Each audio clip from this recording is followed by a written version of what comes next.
In 1392, Emperor Go-Kameyama surrendered the Chrysanthemum throne to end a 50-year war between two rival imperial courts.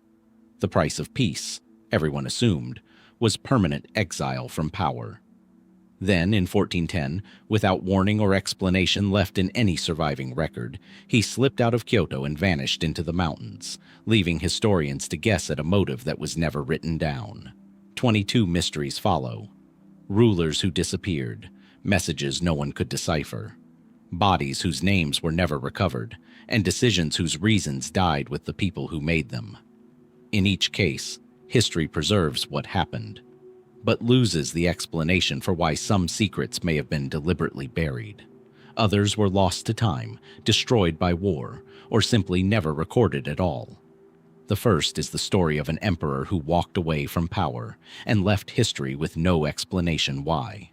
The Daikakuji Temple sits in the western hills outside Kyoto, its ponds still and its corridors quiet even now, 6 centuries after a retired emperor made it his home. Cherry trees line the water's edge. Tourists photograph the reflection of the main hall in Osawa Pond, unaware that somewhere within these grounds, a man who once wore the Chrysanthemum throne spent his final decades trying, and largely failing, to hold his country to a promise. To understand what happened to Go-Kameyama, you have to understand the wound he was born into. For over 50 years, Japan had lived with 2 rival imperial courts. The northern, backed by the powerful Ashikaga shogunate, and the southern, which claimed the true bloodline and the legitimate throne.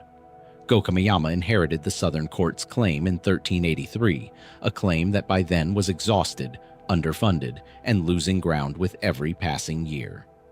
In 1392, the shogun Ashikaga Yoshimitsu offered a resolution. Go-Kameyama would surrender the imperial regalia to the northern court's Gokomatsu, formally ending the schism.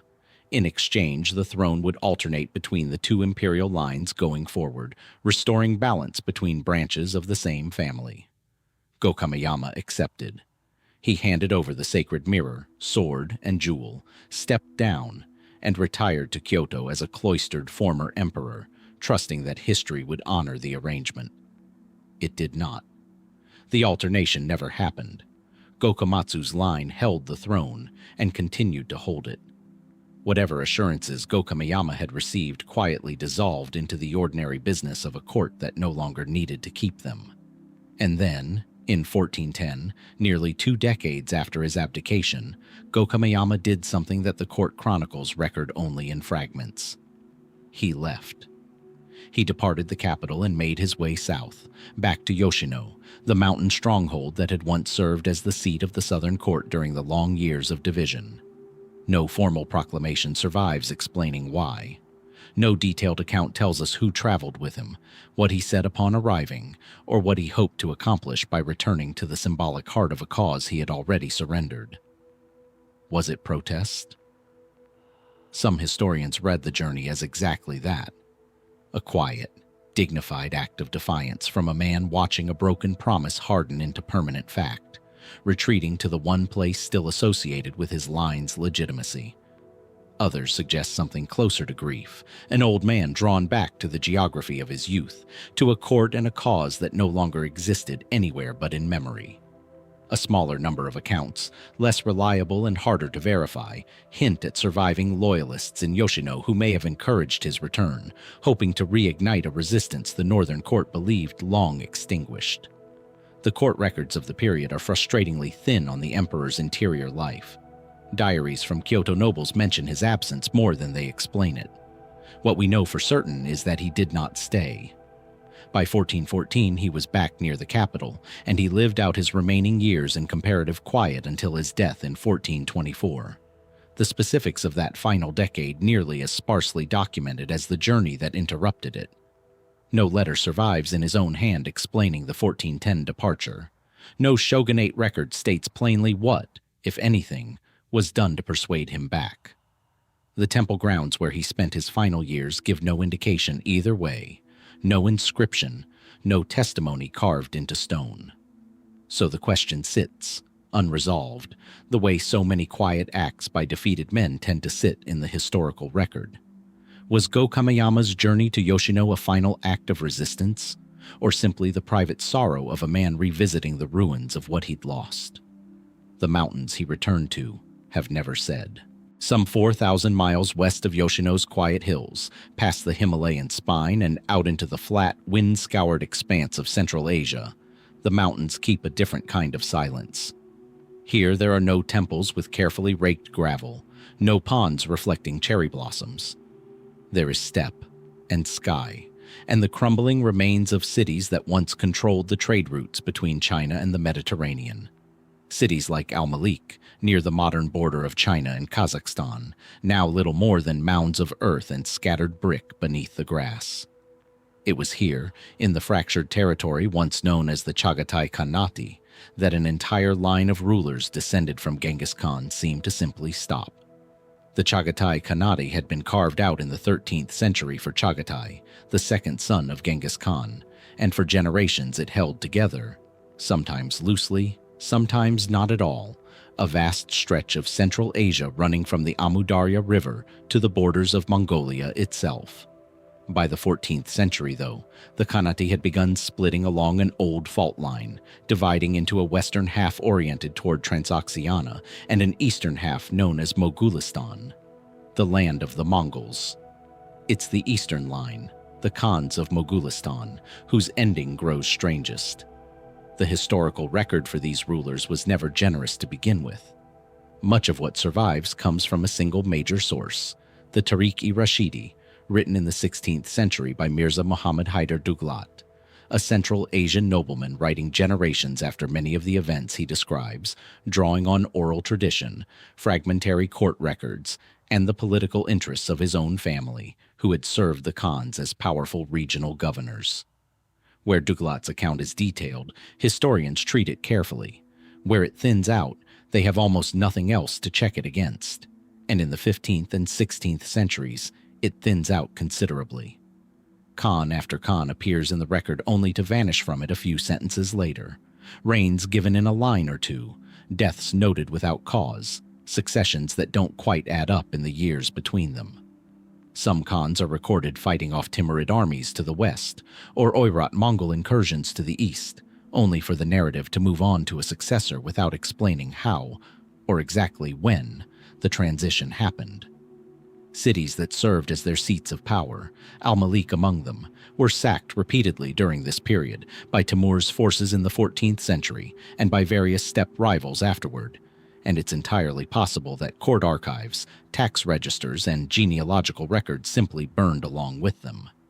That's the mainstream explanation, the one most historians reach for first. Not a mystery so much as a casualty of geography. A Khanate built on trade routes and open steppe, with no fixed defensible capital comparable to Kyoto or Samarkand, was always going to leave a thinner paper trail than empires that built in stone. But thinness is not the same as absence, and what troubles some historians isn't simply that the records are sparse. It's the specific way certain Khans disappear from them.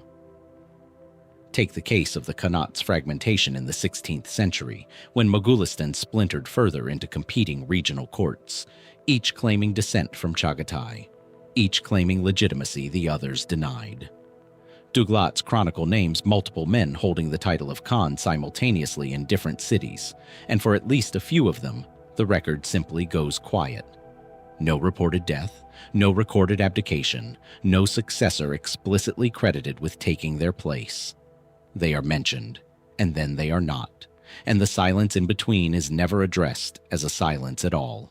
It reads, if anything, as though the author assumed his audience already understood what had happened and didn't feel the need to write it down, an assumption that leaves modern historians with nothing to work from but the gap itself. Why would a chronicle omit the fate of a Khan when it records so much else in careful, sometimes gossipy detail? A few possibilities have been proposed, none of them provable. Some scholars suggest political sensitivity. Duglat's own family had shifting allegiances among the rival claimants, and a Khan whose fall was inconvenient to acknowledge might simply be written around rather than written about. Others point to the possibility of assassination or quiet deposition. the kind of palace event that a court chronicler might deliberately obscure to protect the reputation of a ruling house or to avoid implicating a patron. And a smaller number of researchers, working from the reality that Mogulistan bordered vast, sparsely mapped territory to the north and east, have raised the more speculative idea that certain claimants didn't die or get deposed at all, that they withdrew from a losing power struggle and simply rode out of recorded history into the kind of nomadic obscurity that swallowed lesser men by the thousands and would have swallowed a failed Khan just as easily. There is no document that settles it, no tomb inscription, no foreign embassy's report, no rival chronicle that fills in what Duglat left out. Archaeological work in the region has been limited. The political geography of modern Central Asia, split across several national borders, has not made large-scale excavation of Mogulistan's minor sites a priority, and many of the cities in question remain only partially studied, their mounds barely disturbed since they fell silent centuries ago. What's left, then, is a line of rulers who governed one of the great inland empires of Asia, men who commanded armies and struck coins and claimed direct descent from Genghis Khan himself, and who, one after another, step out of a single fragile chronicle into nothing. No grave, no final decree, no enemy claiming the kill. Did they die in battles no one thought worth recording? Were they erased deliberately, their falls too politically awkward to set down in ink? Or did at least some of them choose disappearance over defeat, trading a throne for the anonymity of the open steppe? Somewhere beneath the grass-covered ruins of al-Malik, or in an archive not yet found, the answer may simply be waiting. For now, the steppe keeps its own counsel. A ruler stepping out of the record without explanation is one kind of silence. Cairo, in the 14th century, offers something stranger still. A ruler whose death is recorded, dated, even witnessed by a chronicler's contemporaries, and still argued over centuries later, because almost everyone who might have explained it had a reason to lie. The citadel of Cairo rises above the city on a limestone spur beneath the Mokattam Hills, its walls built and rebuilt by successive Mamluk sultans until it became less a single fortress than a fossil record of an entire dynasty's paranoia. Somewhere within its inner precincts, on a night in March 1361, Sultan An-Nasir Hasan, ruler of Egypt, patron of one of the most extraordinary mosques ever built in the Islamic world, died at the age of about 26. What exactly happened to him that night, the chronicles never quite agree on, and the disagreement itself has become part of the story. Hasan's life had already been a study in instability before it ended. He first took the throne in 1347, at only 11 years old, a child sultan installed by the same class of Mamluk emirs, the powerful, slave soldier-turned-aristocrat class that effectively ran Egypt, who expected to control him. They did for a while. He was deposed in 1351, imprisoned, and replaced by his brother. Then, in 1354, in one of the more remarkable reversals of the period, he was restored to the throne a second time, older now and considerably less willing to be anyone's puppet. It's this second reign that historians find most fascinating and most dangerous. Hasan began systematically working to break the power of the very emirs who had put him back in charge, promoting new loyalists, seizing the wealth of rivals, and pouring an almost obsessive quantity of that wealth into a single staggering project: the Mosque Madrasa of Sultan Hasan, a building so immense that medieval visitors compared its entrance portal to the size of a fortress gate, and whose minaret was, for a time, among the tallest structures in Cairo.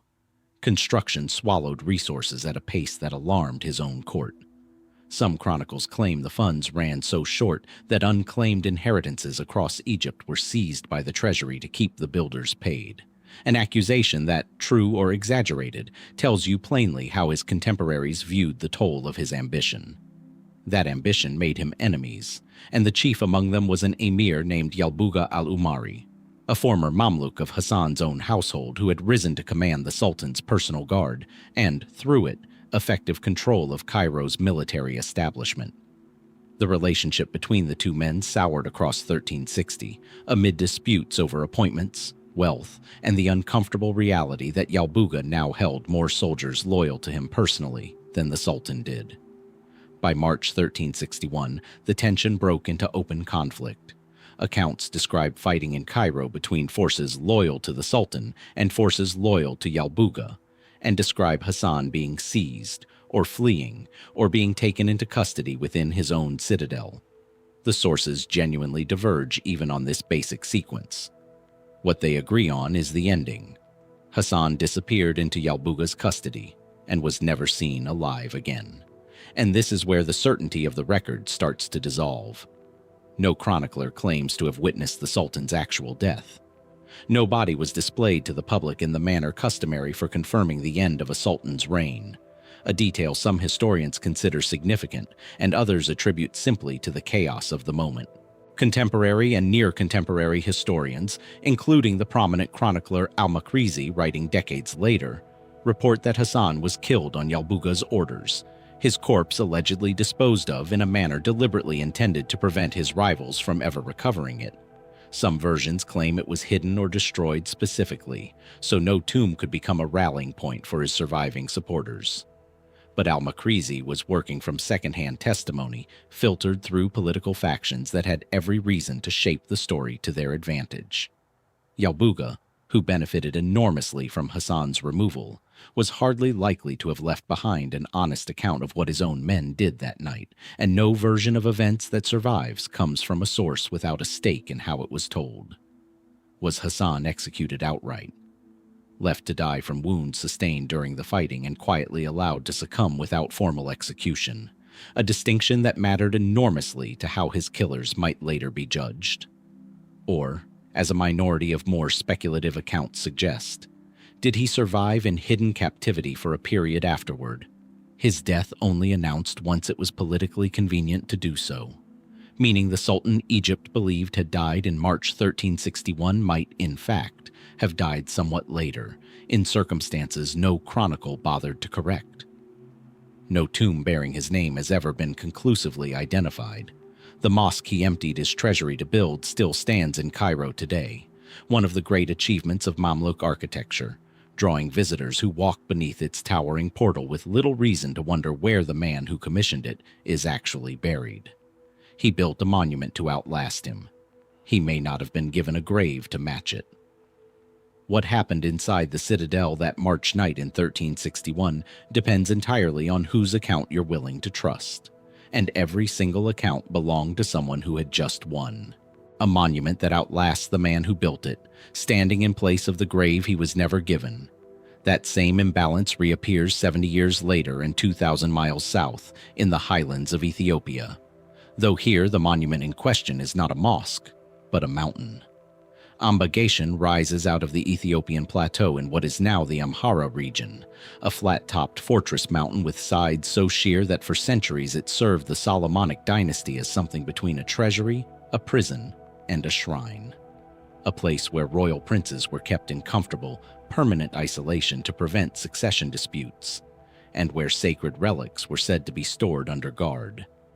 It is a place built entirely around the idea of controlling what happens to powerful men once they are no longer safe to leave loose in the world, which makes it a strange, fitting backdrop for a mystery about an emperor who ruled that same kingdom, and who vanished from the historical record in a way his own court seemed unable, or unwilling, to fully explain. Emperor Yeshaq ascended the Ethiopian throne in 1414, inheriting a kingdom that had spent the preceding century consolidating its power inland while fending off pressure from Muslim sultanates along its eastern and southern frontiers. Most persistently the Sultanate of Adal, a rival power whose long rivalry with the Solomonic emperors would stretch on for generations after Yeshaq was gone.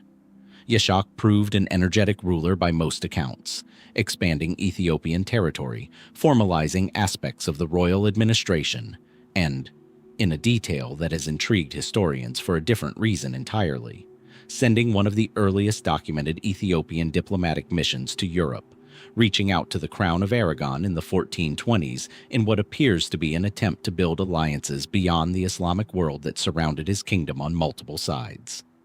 It's the ending of his reign, though, that resists a clean account. The royal chronicles, the Ethiopian genre of court-sanctioned historical record that forms the backbone of what's known about the early Solomonic period, describe Yeshaq's death in 1429 as occurring during a military campaign, generally placed in the context of ongoing conflict along the empire's frontiers. That much is treated as reasonably solid by most historians. An emperor who spent much of his reign fighting for territory died, plausibly enough, while continuing to do so. But the specifics beneath that broad outline are where the chronicles start to thin, and where later historians have found themselves working with fragments rather than a coherent narrative. Was Yeshaq killed in open battle against Adal forces, the most straightforward reading of the fragmentary references? Some accounts point in that direction, describing frontier fighting consistent with the long-running conflict that defined so much of his reign. Other, less consistent traditions suggest the circumstances were murkier, pointing toward the possibility of an ambush, a betrayal from within his own ranks, or a death that occurred away from the main body of his forces, under circumstances no chronicler present was able or willing to record in detail. The Ethiopian royal chronicle tradition, it's worth understanding, was not written as neutral history in the modern sense. These documents served explicitly to legitimize the reigning dynasty and its current occupant of the throne, meaning that the death of a previous emperor, particularly one who died in less than glorious circumstances, could easily be reshaped, simplified, or left conveniently vague depending on what best served the political needs of whoever commissioned the account decades or centuries later. That gap has left room for real scholarly disagreement about even basic facts: where exactly the fighting took place, which specific enemy forces were involved, and whether the emperor's death occurred in the heat of battle or under circumstances closer to an assassination, dressed up after the fact as a soldier's death in order to protect the dignity of the throne.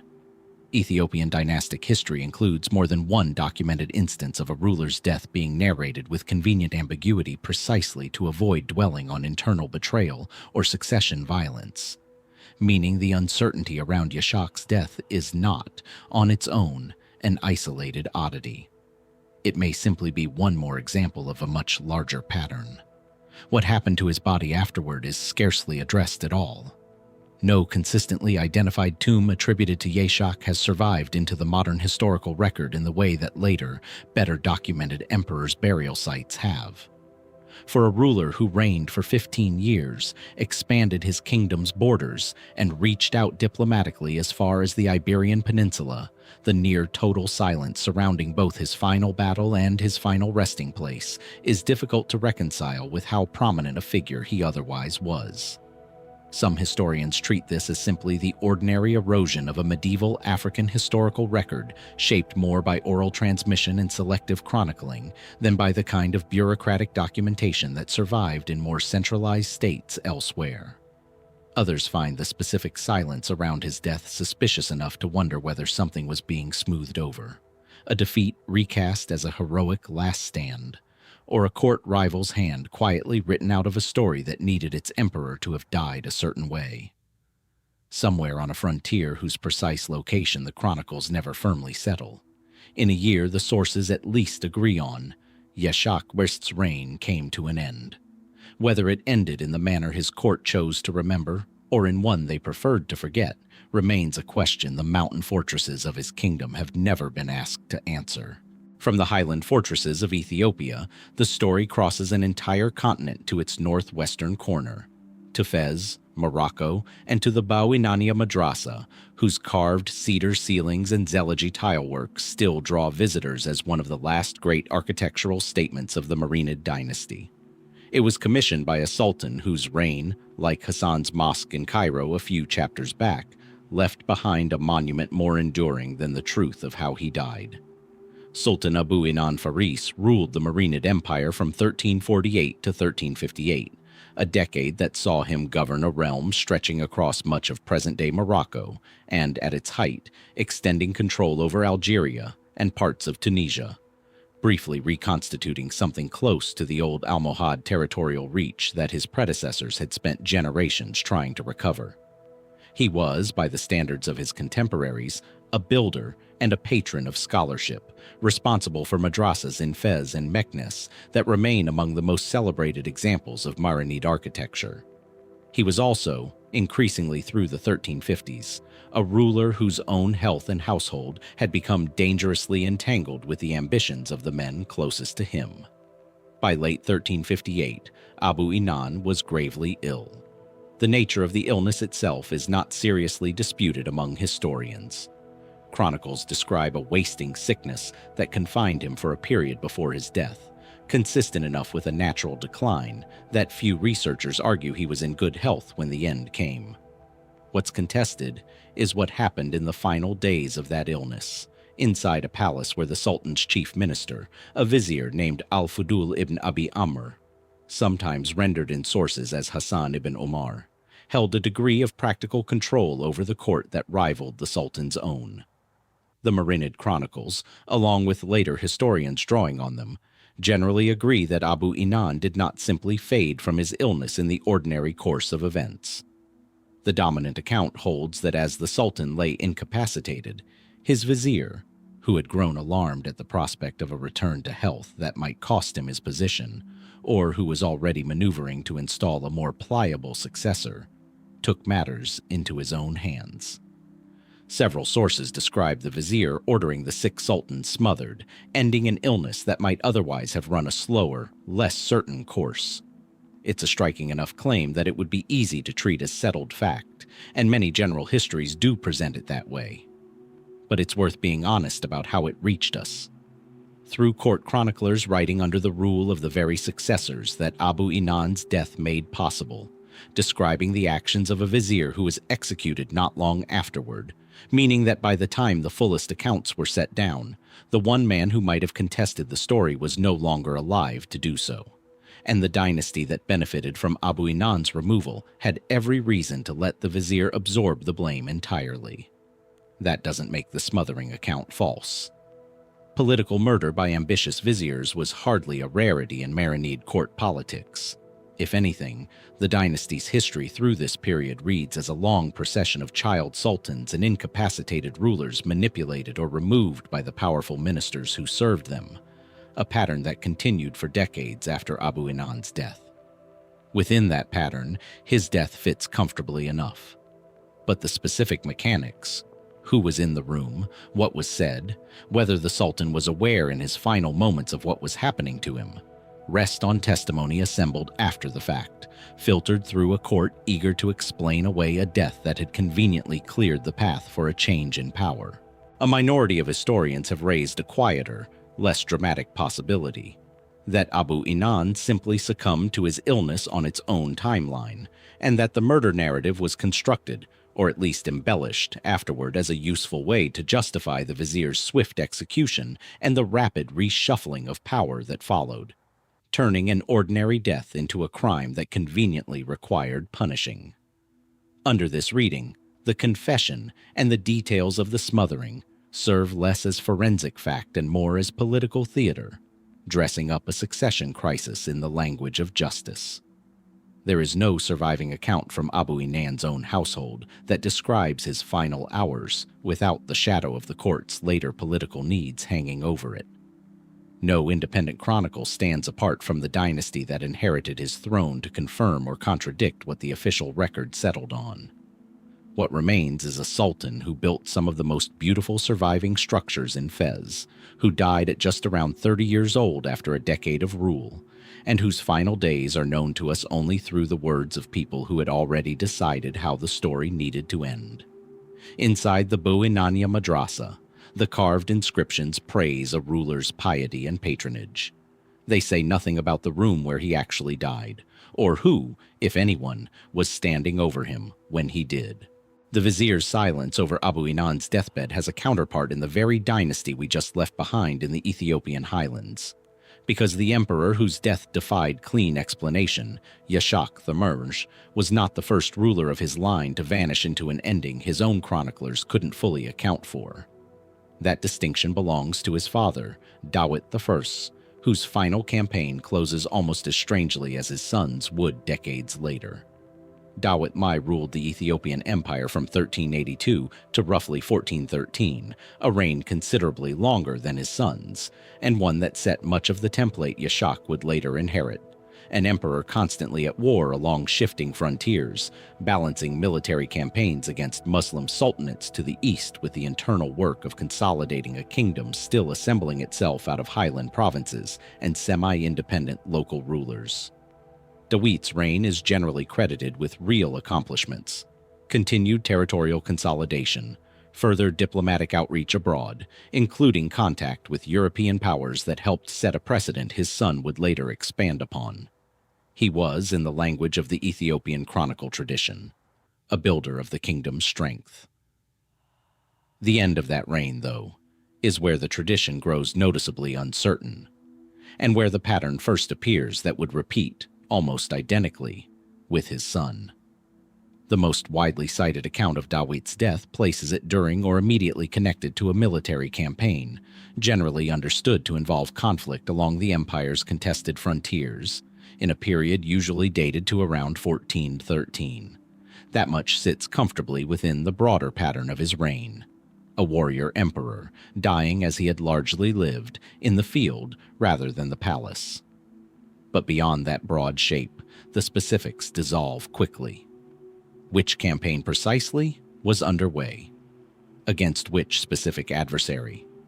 Was he killed in the fighting itself, or did he die from illness or injury sustained during the campaign, in circumstances that only later hardened into the simpler narrative of a battlefield death? The Ethiopian royal chronicles, composed and revised across later centuries by scribes serving subsequent rulers, offer only a compressed, somewhat formulaic account. The kind of description that reads more like a ceremonial acknowledgement that a great emperor died fighting for his kingdom than like a detailed record of what specifically occurred.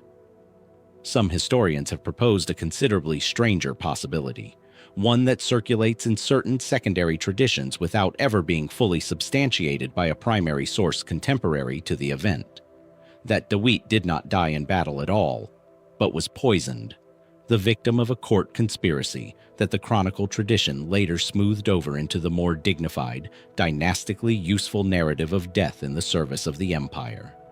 If true, it would mean the entire framing of Dawit's death as a campaign casualty was itself a kind of curated fiction, no less than the possibility raised, chapters earlier, that Yeshaq's own frontier death may have concealed an assassination behind a soldier's ending. Whether one death actually inspired the pattern used to describe the other, or whether the two are simply separate instances of the same chronicling habit, is impossible to say with the sources that survive. There is a further complication specific to Dawit's case. Some traditions place his death not on campaign at all, but during his return journey afterward, raising the possibility that whatever happened to him occurred away from the battlefield entirely, in circumstances even his own court struggled to characterize consistently. A ruler who dies mid-campaign is one kind of story. A ruler who survives the campaign only to die under uncertain circumstances on the way home is a considerably different one. And the fact that Ethiopian tradition has never fully settled which version is accurate says a great deal about how thin the surviving record actually is beneath its confident ceremonial surface. What's not in dispute is what came after. A succession dispute that saw the throne pass through more than one claimant before Yeshaq ultimately secured it in 1414, a gap of instability that itself hints at a transition messier than the chronicle's composed language tends to suggest. Kingdoms with orderly, undisputed successions rarely need years to settle who inherits the crown. Two emperors, father and son, both dying in connection with military campaigns whose precise circumstances their own court historians never quite pinned down. Both deaths later folded into the same dignified, faintly formulaic language of imperial sacrifice. Whether that repetition reflects nothing more than a chronicling convention of the period, or something closer to a dynasty with a habit of quietly rewriting how its emperors actually died, is a question the Highland Chronicles leave entirely to the historians who keep returning to them, still searching for the campaign records no one thought, or dared, to preserve in full. Decades before Sultan Hasan ever laid the foundation stone of his mosque, the dynasty he belonged to had already developed a troubling habit: one that predates his own uncertain death by nearly a century. To understand it, the story has to move backward into the earlier generations of the Bahri Mamluk Sultanate, to the period when the dynasty's founding line was still working out, generation after generation, who exactly was allowed to survive to inherit the throne. The Bahri Mamluks took their name from the Bahriya Regiment, elite slave soldiers originally garrisoned on Rhoda Island in the Nile. Bahri, meaning of the river. Rising to power in Egypt in 1250 after the death of the last effective Ayyubid Sultan, they built a dynasty that would rule Egypt and Syria for over a century, and did so through a political system that was, from its very foundation, uneasy about hereditary succession in the first place. Mamluk sultans were, by definition, former slave soldiers who had risen through military merit rather than bloodline. The idea of a son simply inheriting his father's throne sat awkwardly against that founding logic, and the tension between dynastic succession and military meritocracy shaped and repeatedly disrupted the fate of the Sultanate's royal children. Which brings us to the specific mystery. Across the Bahri period, a striking number of designated heirs, sons formally named as successors, sometimes even briefly enthroned as children, simply disappear from the historical record within a few years of their fathers' deaths, with no consistent explanation for what became of them. The pattern begins early. When the powerful Sultan Baybars died in 1277, his sons succeeded him in quick, unstable succession. First Al-Said Baraka, deposed within 2 years, then a younger son installed as a child sultan under the control of regent emirs, deposed not long after. What happened to these boys after their depositions is addressed only inconsistently across the surviving chronicles. Some accounts suggest exile, others simply stop mentioning them, the way Duglat's Chronicles stopped mentioning certain Chagatai Khans centuries later and thousands of miles to the east. A silence that historians have learned across multiple dynasties now tends to mean something happened that no one wanted fully written down. The pattern repeats with unsettling regularity. Sultan Qalawun, who took power in 1279, managed to found a more durable line. His descendants would occupy the throne, on and off, for decades. But even within his own family, child sultans were repeatedly installed, then deposed, then vanished from consistent mention within a few years of losing power. Al-Ashraf Khalil, one of Qalawun's sons, was assassinated in 1293 in a conspiracy whose organizers are reasonably well documented. But other, younger claimants from the same broader family tree fare far worse in the record. Some are noted as imprisoned and then simply never mentioned again, their eventual fates: release, quiet execution, natural death in captivity, left for historians to guess at based on nothing more than the absence of any further reference. Why would a dynasty this well documented in other respects? Mamluk Egypt produced some of the medieval world's most prolific chroniclers, men like al-Makrizi and Ibn Taghribirdi, who recorded court affairs in enormous granular detail, leave its own royal children so inconsistently tracked. The mainstream explanation points to the mechanics of Mamluk power itself. Because succession wasn't governed by strict hereditary law, the fate of a deposed child sultan was politically insignificant in a way an adult rival's fate was not. A living but powerless former boy sultan posed little threat to the emirs who had replaced him, and so his subsequent life, wherever it led, may simply have fallen below the threshold chroniclers considered worth recording in detail. Obscurity, in other words, may not indicate anything sinister at all, simply irrelevance in a system that had already moved on. But a persistent minority of historians have raised a harder question. How many of these vanished heirs actually died in captivity, quietly, at the hands of the regents and emirs who benefited from their permanent removal from the succession? Deaths structured to look like nothing more dramatic than a child fading from historical relevance, precisely because a quiet death drew far less scrutiny than a public execution would have. A conspicuous killing invited chronicling. An heir who simply stopped being mentioned invited nothing at all. No mass grave has been identified. No single chronicle breaks from the pattern to confirm the darker reading outright. What survives instead is a century-long rhythm repeating across multiple sultans and multiple family lines. A child inherits, a child is deposed, and a child disappears from the record with no closing sentence attached to his name. Multiply that pattern across generations, and the Bahri Mamluk dynasty starts to look less like an anomaly and more like a system quietly built to make its own discarded heirs disappear cleanly. Whether by neglect, by design, or by some combination the surviving chronicles were never inclined to spell out. Picture parchment by candlelight, ink faded to brown, a scribe's hand pausing mid-sentence over a name he will not finish explaining. Because somewhere in the Byzantine court records of the 14th century, a prince simply stops being written about, and no one left behind a note saying why. Michael Palaiologos was a member of the Palaiologan dynasty, the last imperial house to rule Byzantium before Constantinople's eventual fall in 1453, a family whose internal history reads, by this point in the empire's decline, as an almost continuous sequence of civil wars, blindings, imprisonments, and rival claimants. Brothers against brothers, uncles against nephews, in a pattern that historians have sometimes described as the empire slowly consuming itself from within, even before any external conqueror arrived to finish the job. Within that broader chaotic family history, the specific figure of Michael Palaiologos, distinct from the more famous Michael VIII, who founded the dynasty a century earlier, occupies a much smaller, much murkier corner of the record. The difficulty starts with the name itself. Michael Palaiologos was not a rare combination in this family. The Palaiologan dynasty reused a small handful of imperial names, Michael, John, Andronikos, Manuel, across generations with a persistence that has genuinely confused historians trying to untangle which references in which chronicles refer to which specific individual. A minor prince bearing the name, mentioned briefly in connection with a court dispute or a diplomatic mission, can appear in the record for a single decade and then vanish, not necessarily because anything sinister happened to him, but simply because the chroniclers of the period were focused on the emperors and co-emperors whose actions actually shaped events, with lesser princes mentioned only when they intersected with something that mattered enough to record.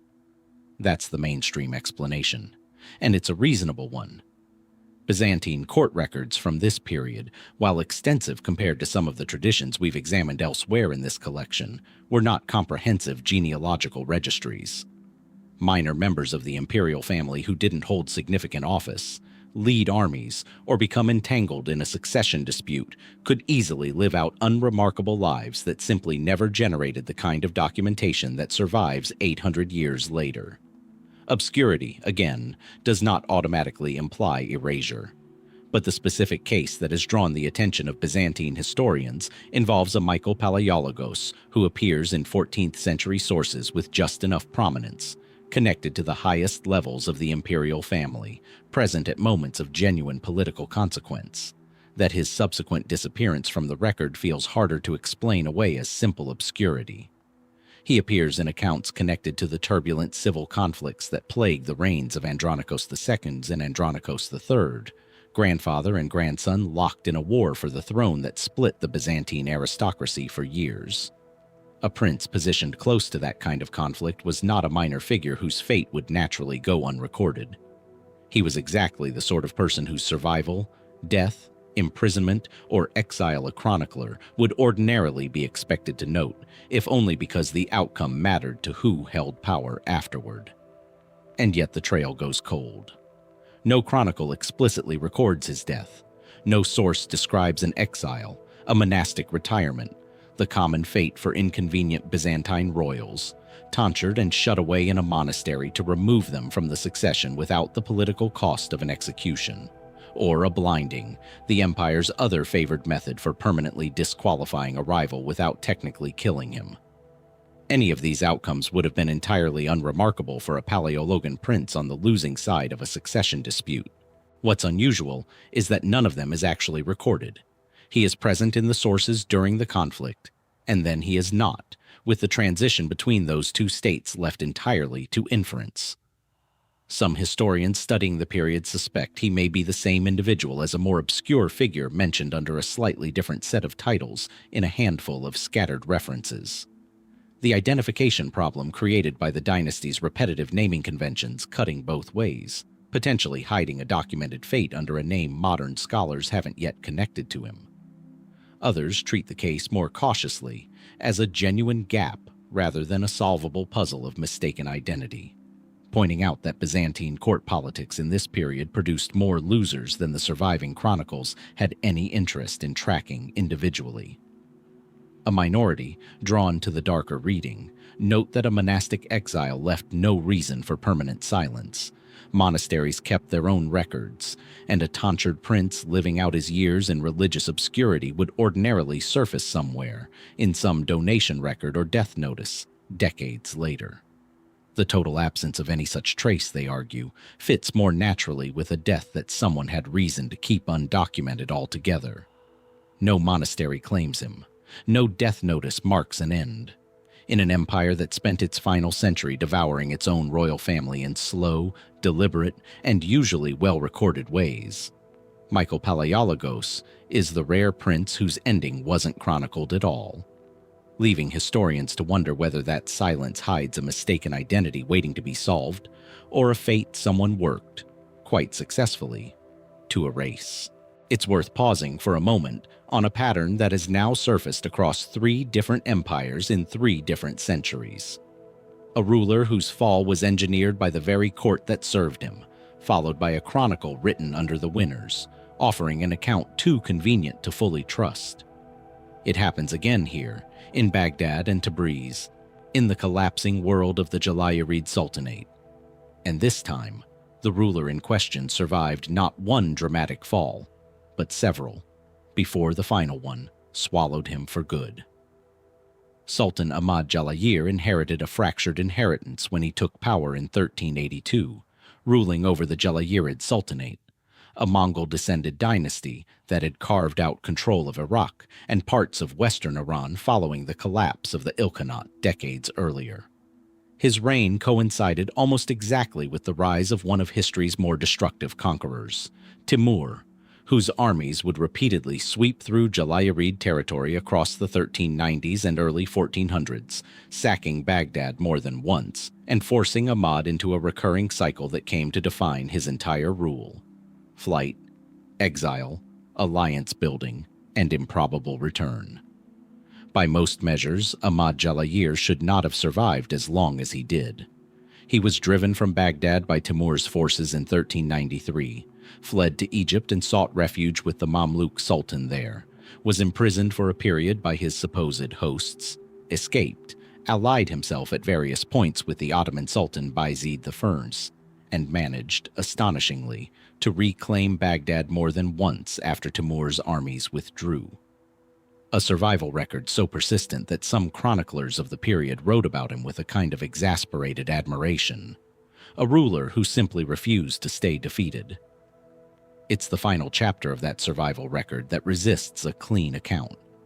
In 1410, after decades of this pattern, Ahmad found himself in conflict with the Kara Koyunlu, a rival Turkic confederation led by Kara Yusuf that had been steadily expanding into territory Ahmad still considered his own. The two forces met in battle near Tabriz, and here, unlike in his previous escapes, Ahmad's fortune finally ran out.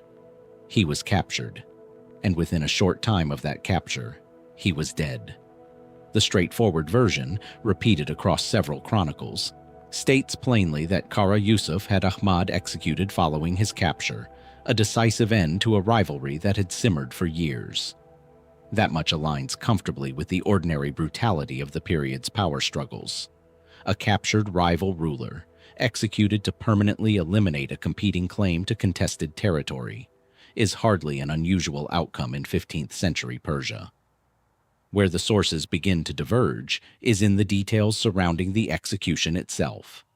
The precise charges leveled against him, whether it followed anything resembling a formal proceeding, and, in a detail some accounts include and others omit entirely, whether members of Ahmad's own remaining household or court had any hand in his capture, having perhaps concluded that decades of chaotic exile and repeated defeat made him a liability not worth continuing to support. That last possibility is where the mystery deepens beyond a simple story of one ruler defeating another. Ahmad Jalayir's decades of survival had depended, again and again, on the loyalty of allies and courtiers willing to shelter him through repeated periods of exile and reversal. A man who survives that many collapses usually does so because people around him keep choosing, for reasons of their own, to keep him alive and useful.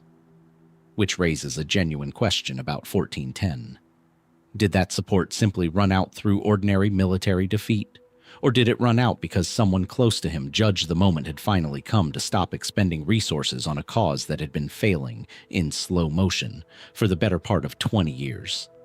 No source states this outright, but the pattern of his earlier escapes, always facilitated by someone's continued backing, makes the abruptness of his final capture, with no comparable rescue or ransom attempted, a detail some historians find harder to explain through military defeat alone.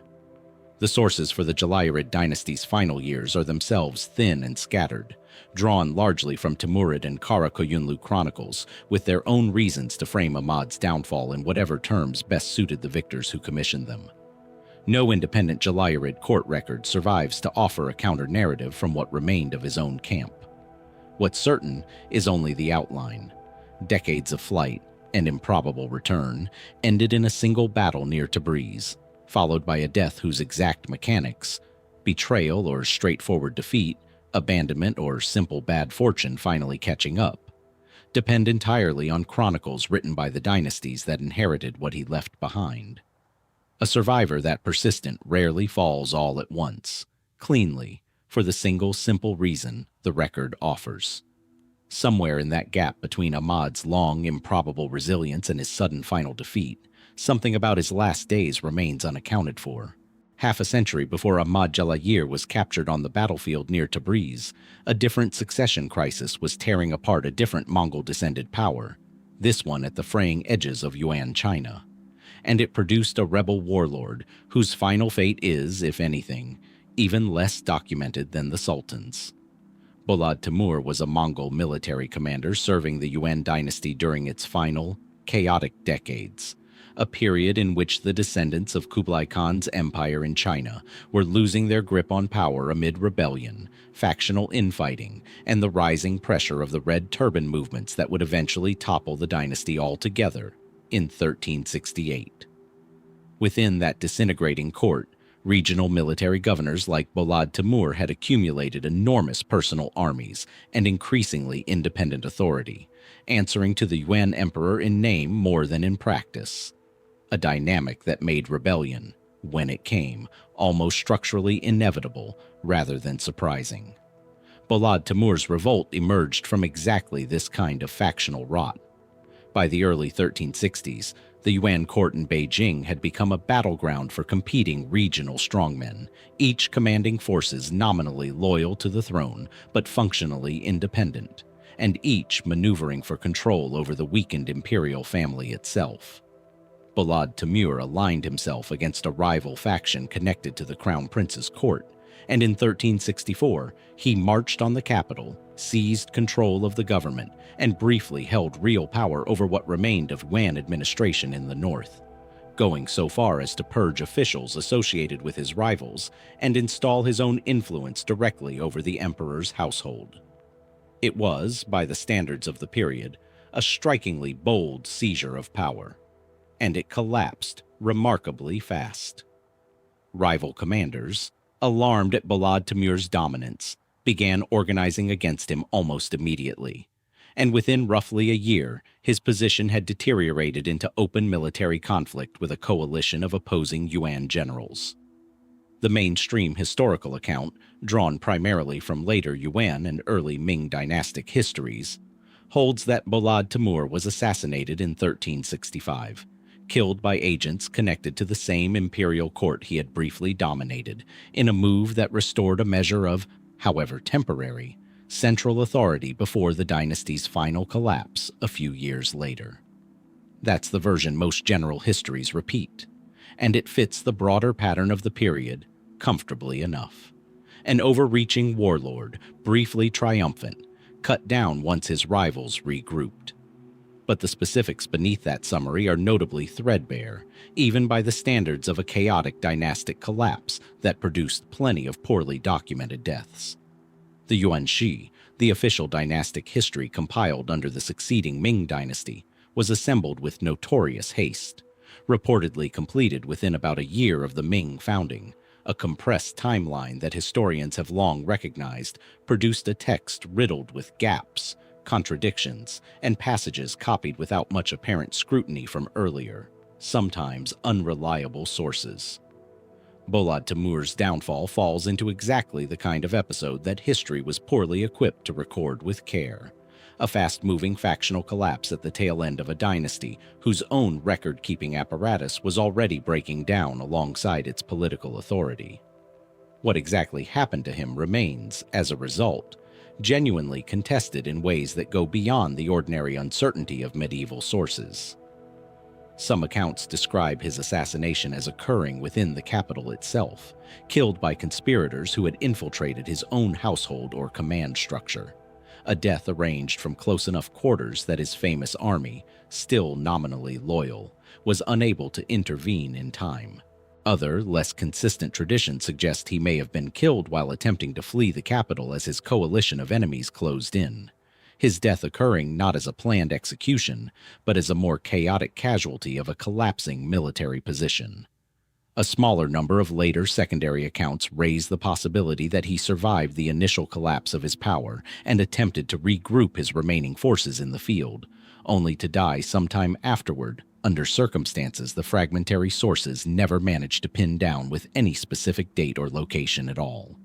That last possibility matters more than it might first appear, because it touches on a broader pattern this collection keeps circling back to: the way a dynasty in its final years, its administrative record-keeping already crumbling, tends to produce exactly the kind of vague, contradictory accounts of a rebel's death that later historians find almost impossible to fully untangle. Bolad Temür commanded one of the largest personal armies in northern China at the height of his brief ascendancy. A man with that kind of military following does not, in the ordinary course of events, simply disappear from a well-functioning bureaucracy's records without a clearly documented end. That the Yuan court's own final chronicle can't settle definitively on where or how he died is itself a small, telling symptom of just how far imperial authority had already deteriorated by the time it happened. No tomb or memorial associated with Bolad Temür has been identified. No surviving letter from his own command confirms the circumstances of his final days, and the rival factions who benefited most directly from his removal left behind an account compiled decades later by a rival dynasty, working from sources already compromised by the chaos they were attempting to describe. Was he cut down quietly within the walls of a capital he had briefly ruled, the assassination arranged with enough precision that his own soldiers never learned the truth in time to act? Did he die running, his final command disintegrating around him faster than any chronicler could track? Or did he linger longer than the official histories admit, a warlord fading into an unrecorded exile somewhere beyond the reach of a court too consumed by its own collapse to keep watching him? The Yuan Shi offers only its compressed, uncertain answer. And behind that answer, the actual end of one of the last men to briefly hold the reins of a dying empire remains exactly where the dynasty itself was heading: unfinished and unresolved. West of the crumbling Yuan frontier, across the breadth of Asia and into the Balkans, another empire was tearing itself apart along strikingly similar lines. Rival claimants, factional armies, a throne up for grabs amid civil war. This is the Ottoman interregnum, the Fetret Devri, and it swallowed not just a prince, but the men who fought and died for him. Following the catastrophic Ottoman defeat at the Battle of Ankara in 1402, where Temür's forces shattered Sultan Bayezid I's army and took the Sultan himself captive, the Ottoman state fractured into a decade-long civil war among Bayezid's surviving sons, each controlling a different regional power base and each claiming the sultanate for himself. Among these rivals was Musa Çelebi, who spent the early years of the interregnum in a genuinely remarkable journey, traveling first to Temür's court, then through Wallachia and Serbia gathering allies, before eventually seizing control of Ottoman territory in the Balkans and ruling as a rival sultan based in Edirne between roughly 1411 and 1413. Musa's brief reign was defined by a political tension that makes his story distinct from most succession struggles of the period. He drew significant support from lower-ranking soldiers, frontier warriors, and religiously motivated dervish communities who felt increasingly alienated by the centralizing bureaucratic direction the Ottoman state had been taking under more established rule. Chief among these supporters was a figure named Sheikh Bedreddin, a scholar and mystic whose egalitarian religious teachings had attracted a genuine popular following, and who served in a position of real influence within Musa's administration. A partnership that has led some historians to view Musa's short reign as something unusually close to a populist, even proto-revolutionary moment within Ottoman history, before it was crushed. It was crushed decisively. Musa's rival brother Mehmed allied himself with the Byzantine emperor and marched against Musa's forces, defeating and killing him at the Battle of Çamurlu in 1413, ending the interregnum and beginning Mehmed's own long, more conventional reign as sultan. Musa's death itself is reasonably well documented, chronicled by multiple sources, Ottoman and Byzantine alike, with enough consistency that historians treat the basic circumstances as settled fact. What happened next, to the network of supporters who had backed him, is where the record grows far more uncertain. Sheikh Bedreddin himself survived Musa's defeat, at least initially, continuing his religious and social activities for several more years before being captured and executed in 1420 on Mehmed's orders. A death documented clearly enough, following accusations that his teachings, combined with associated uprisings led by his followers Berklich Mustafa and Torlak Kemal, amounted to open rebellion against the restored sultan. That much of the story, grim as it is settled. But Bedreddin represented only the most visible tip of a much larger base of support that had rallied around Musa during his brief reign. The frontier Ghazi warriors, the dervish orders, the local notables in the Balkan territories who had backed a rival claimant against the eventual winner of the civil war. And for the great majority of these men, the historical record simply goes quiet after 1413. Ottoman chronicles, largely composed under the patronage of Mehmed's line and his successors, had little institutional interest in tracking the subsequent fates of a defeated rival's grassroots support network in detail. Some individuals are believed to have been executed in the aftermath of Musa's defeat, a standard practice for consolidating power after a civil war of this kind. Others may have simply been absorbed back into Ottoman military and administrative structures once loyalties were forcibly, if quietly, realigned. Still others may have fled entirely into Balkan territories beyond direct Ottoman control, their subsequent lives left completely outside the scope of any surviving Ottoman source. The scale of the uncertainty is what makes this case distinct from many others in this collection. This isn't the disappearance of a single prince or a single sultan. It's the disappearance of an entire political movement's rank and file, potentially thousands of men whose collective support briefly made Musa Çelebi a genuine rival sultan, and whose subsequent fates were simply never considered significant enough, individually or collectively, for the victor's chroniclers to record. Some historians studying the period argue this silence is entirely explicable through the ordinary mechanics of medieval record-keeping. Chronicles tracked rulers and prominent figures, not the identities of ordinary soldiers and provincial supporters. And there was never any expectation that such records would exist in detail to begin with. Others, particularly those studying the specific religious and social movement associated with Bedreddin's teachings, have suggested something closer to a deliberate erasure, that the scale and popular character of the uprisings associated with Musa's former base, especially the later revolts led by Berklich Mustafa in the Aydın region, suggest a movement large and threatening enough that the restored Ottoman state had active reasons to minimize and obscure just how widespread and enduring the sympathy for it had actually been, treating the survivors' fates as a detail better left unrecorded than commemorated. No comprehensive list of Musa's supporters survives from either side. No Ottoman register accounts for what became of the frontier warriors and dervish communities who backed him once his brother's forces prevailed at Çamurlu. What remains is the shape of a movement, recorded clearly enough at its height, and its most prominent leader's execution recorded clearly enough at its end, with an entire body of ordinary followers vanishing into the gap between those two documented points, their individual fates left for historians to guess at across 6 centuries of near-total silence. No comprehensive list survived Musa Çelebi's followers. But 2 centuries earlier, in the Nasrid Kingdom of Granada, one of the most prolific record-keepers of the medieval Islamic world had spent a lifetime making sure nothing about his own age went unrecorded. His name was Ibn al-Khatib, and the tragedy of his story is that the very archive he built could not save an account of how his own life actually ended. Ibn al-Khatib was, by any measure, one of the towering intellectual figures of 14th century Al-Andalus, a vizier, historian, physician, poet, and polymath who served the Nasrid sultans of Granada across decades of court life, rising to become the kingdom's most powerful administrator while simultaneously producing an enormous body of scholarly work. His writings ranged from detailed histories of Granada and biographical dictionaries of its scholars to medical treatises that included, remarkably for the period, an early and reasonably sophisticated theory of contagion written in response to the Black Death's arrival in the Iberian Peninsula. He was, in short, exactly the kind of figure whose life should be among the best documented of his era. For most of it, it is. The trouble begins in the final years, after his political fortunes turned.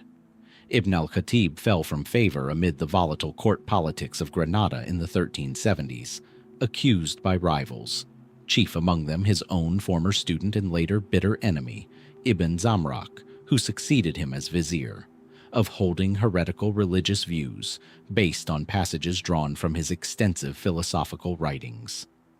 Facing prosecution, he fled Granada in 1371 for Fez, in Marinid, Morocco, the same court, notably, once served by Sultan Abu Inan Faris a generation earlier, seeking refuge from the charges being pressed against him at home. It's what happened to him in Fez that the historical record struggles to pin down with any real confidence. The most widely repeated account, drawn from multiple near-contemporary sources, holds that Ibn al-Khatib was eventually imprisoned in Fez around 1374, after Granadan authorities successfully pressured the Marinid court to act against him, and that he was killed in prison shortly afterward, strangled, according to several chronicles, by agents acting on behalf of his enemies back in Granada, with his body reportedly burned afterward, an act some sources frame as intended to prevent proper burial rites for a man now condemned as a heretic. If accurate, it's a genuinely disturbing end for a man who had spent his life as one of the era's great chroniclers of other people's lives, denied by his own death the kind of clear documentation he had given so many others.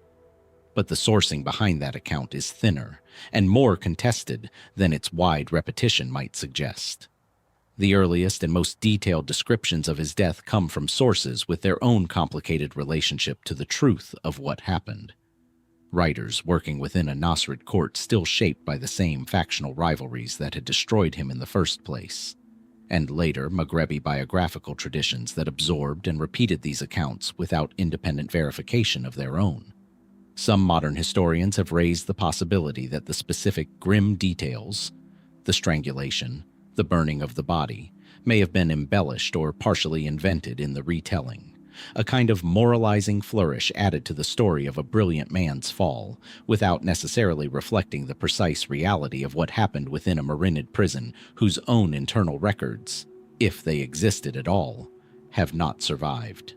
There is a further complication that deepens the uncertainty rather than resolving it.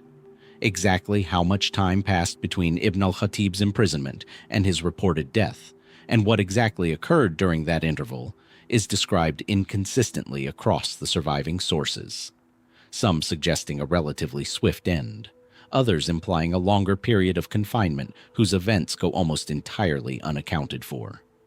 For a man whose own writings meticulously documented the illnesses, deaths, and final years of scholars and sultans across Al-Andalus and the Maghreb, the corresponding record of his own final months is startlingly sparse, assembled at best from a small number of second-hand chronicles written by people who were not present, working from testimony that had already passed through the hands of his political enemies before it reached the page. Was he killed quickly, in a manner consistent with a targeted political execution arranged from Granada? Did he linger for a longer, undocumented period in Marinid custody, his fate genuinely uncertain even to contemporaries until word of his death eventually reached the wider scholarly world he'd once belonged to? Or did the most vivid details of the standard account, the strangling, the burning, take on a life of their own through retelling, becoming fixed in the historical memory of a scholar's downfall regardless of how precisely they matched what actually happened in that Fez prison? His tomb, when later identified and visited by scholars and admirers, offered no inscription clarifying the manner of his death, only an acknowledgement of a life whose brilliance was never in question, and an ending that, 6 centuries on, still rests more on inherited narrative than on verified fact. The man who chronicled a kingdom's history in exhaustive detail left behind no comparable account of his own final months, and no one else, it seems, was in a position to write one for him. Fez held one vanished scholar's uncertain ending.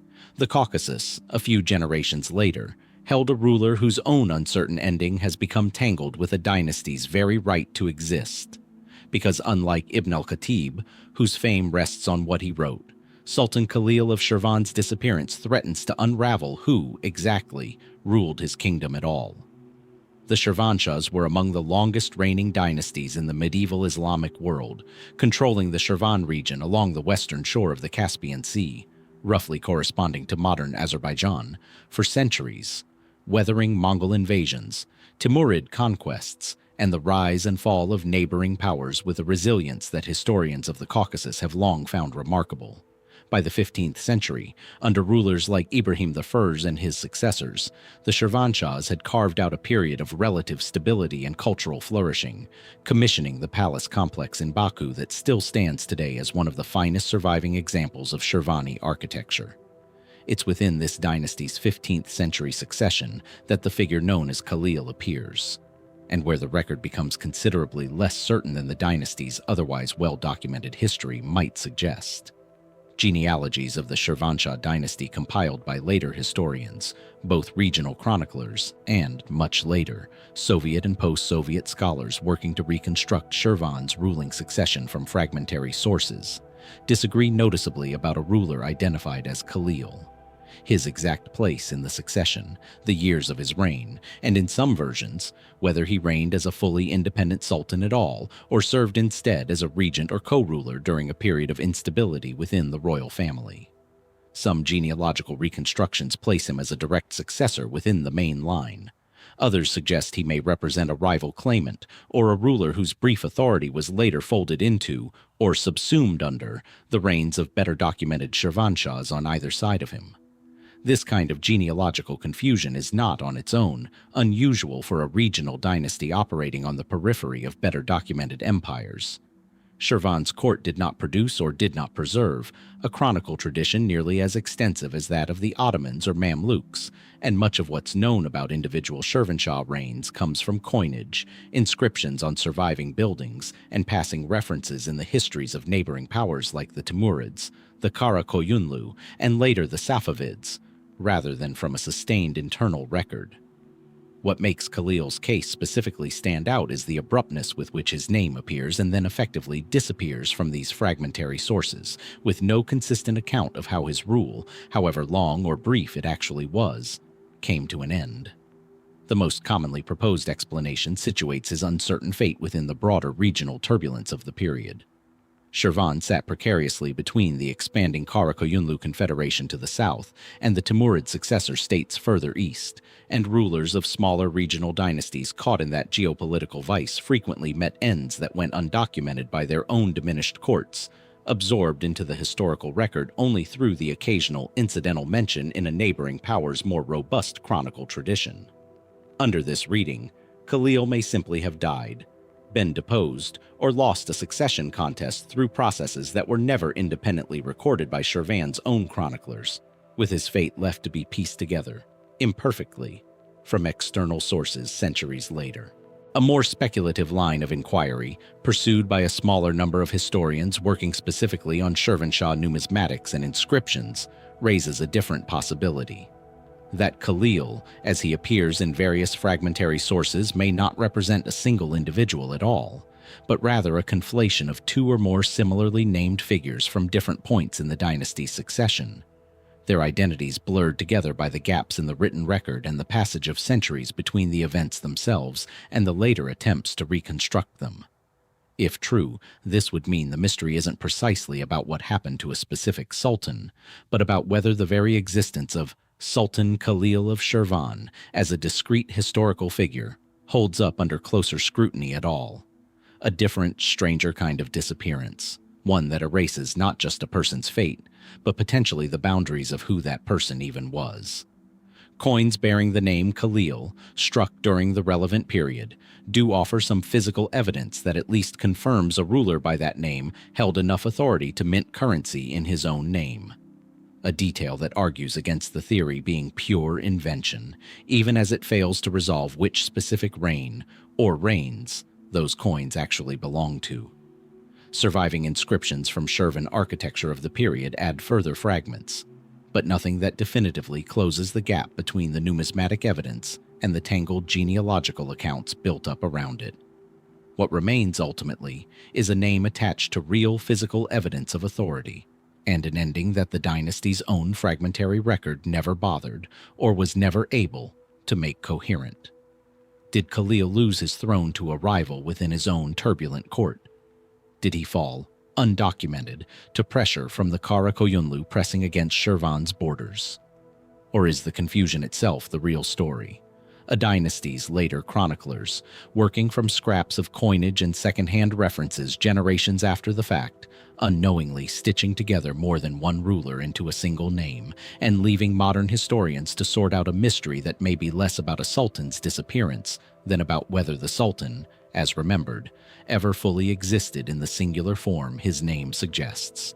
Northwest of Shirvan, across the Caucasus mountain range that has divided and connected these kingdoms for millennia, lies Georgia, another dynasty that weathered Temürid invasion and Turkoman pressure, and another royal house whose 15th century succession includes a prince whose fate the sources simply refuse to agree on. Medieval Georgia, by the 15th century, was a kingdom under considerable strain, its earlier golden age long past, its territory repeatedly ravaged by Temür's campaigns in the 1390s and early 1400s, and its ruling Bagrationi dynasty increasingly consumed by internal succession disputes, even as external pressure from Turkoman confederations, and, eventually, encroaching regional powers continued to mount. It's within this contracting, embattled kingdom that a prince named Constantine appears in the record, a member of the Bagrationi royal family whose specific identity and fate have proven surprisingly difficult for historians to pin down with confidence. Part of the difficulty is structural, and by now familiar. The Bagrationi dynasty, like the Palaiologoi in Byzantium and the Shirvanshahs in the Caucasus, reused royal names across generations with a frequency that has left later historians working to untangle which Constantine a given source actually refers to. Georgian royal chronicles from this period, collectively preserved in later compilations such as the Kartlist's Govreba, the traditional history of Georgia assembled and revised across multiple centuries, were not composed as a single, contemporaneous record, but stitched together over generations, with earlier material sometimes summarized, condensed or reordered by later compilers, working from source material that was itself incomplete by the time they received it. Within this patchwork tradition, a Prince Constantine appears connected to the turbulent royal politics of the mid to late 15th century, a period during which the Georgian kingdom was sliding toward the fragmentation that would eventually split it into three separate weaker kingdoms, Kartli, Kakheti, and Imereti, by the century's end.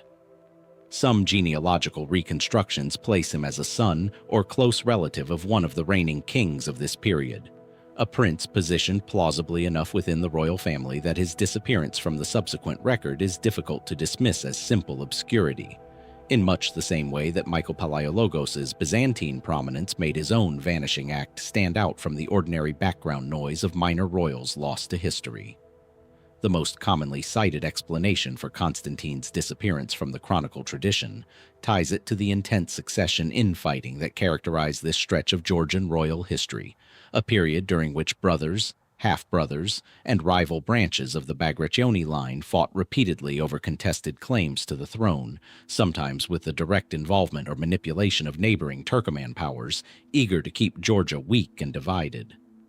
Under this reading, Constantine may have been a casualty, direct or indirect, of exactly this kind of internal rivalry.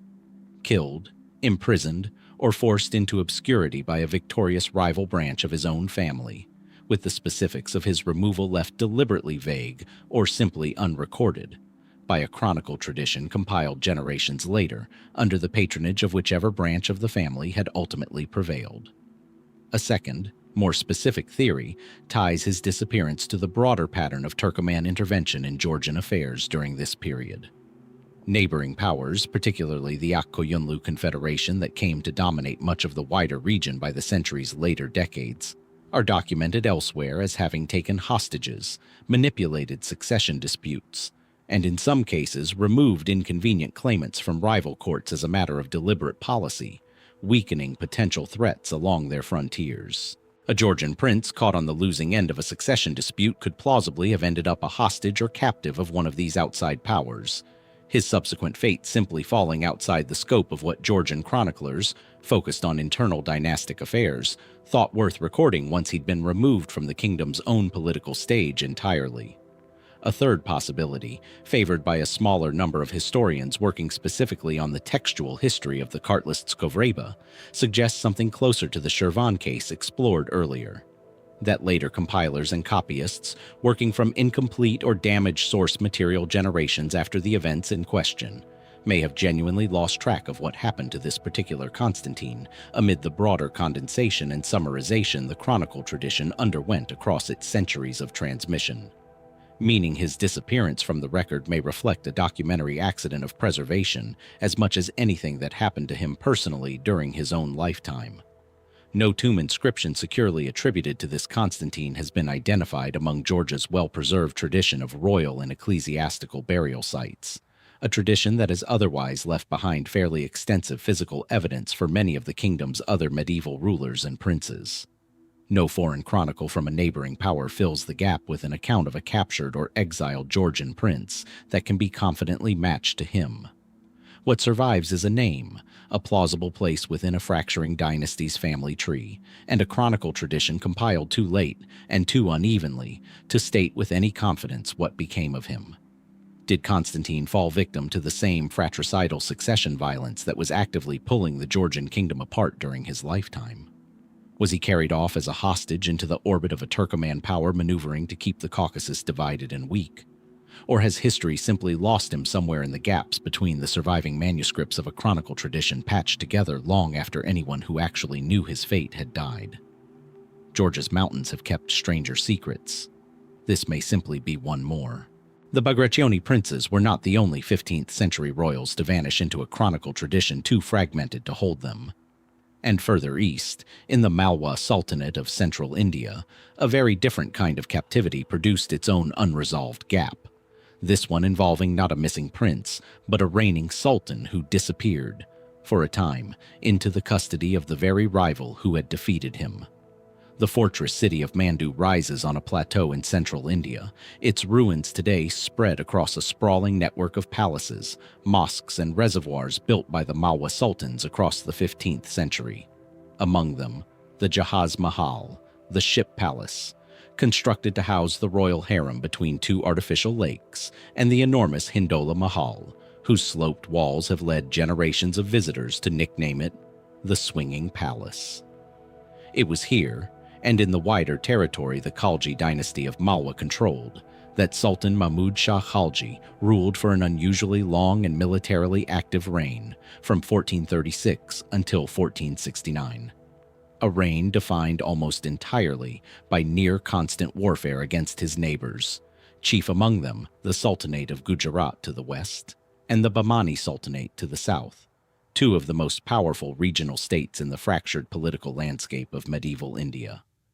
It's a specific episode within this long combative reign that produces the mystery, a period in which Mahmud Shah, ordinarily the aggressor in his campaigns, found himself instead the captive of a rival power, and during which the surviving chronicles grow strangely uncertain about exactly what happened to him. The clearest version of events centers on his repeated conflicts with the Bahmani Sultanate, one of the era's most formidable Deccan powers, ruled during much of this period by the capable and aggressive Sultan Ahmad Shah Thars and his immediate successors. Malwa and Bahmani forces clashed repeatedly across the middle decades of the 15th century, contesting territory along their shared frontier in a rivalry that several regional chronicles describe in reasonable, if not perfectly consistent, detail.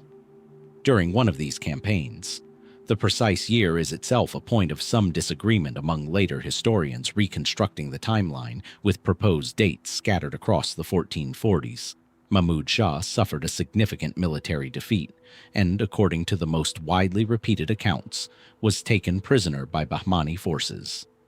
For a reigning sultan to be captured alive by a rival power was an event of real political consequence, one that ordinarily would have generated the kind of official document a well-run administrative empire like the Bahmani Sultanate was fully capable of producing.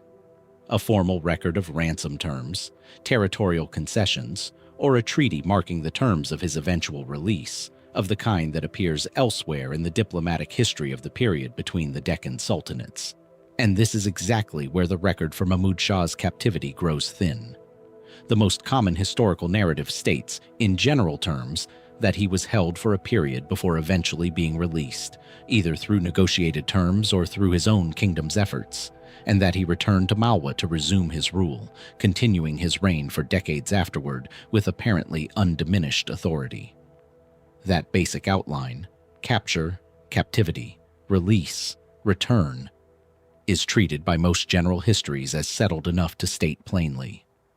But the specifics inside that outline resist confirmation to a degree that has genuinely puzzled historians working on Malwa's 15th century political history. How long precisely was he held? Some chronicle traditions suggest a captivity lasting mere months. Others imply a considerably longer period, stretching toward a year or more, during which Malwa itself would presumably have required some form of interim governance in his absence. A detail almost entirely unaddressed in the surviving sources, which say remarkably little about who, if anyone, administered the Sultanate while its ruler sat in Bahmani custody. What were the actual terms of his release?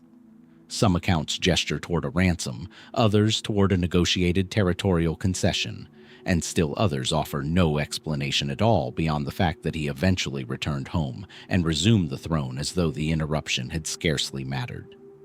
For an event significant enough to be mentioned across multiple regional chronicle traditions, the sheer inconsistency in these basic factual details, duration, terms, circumstances of release, is unusual enough that some historians treat the entire episode with a degree of caution disproportionate to how confidently it's often summarized in broader historical surveys.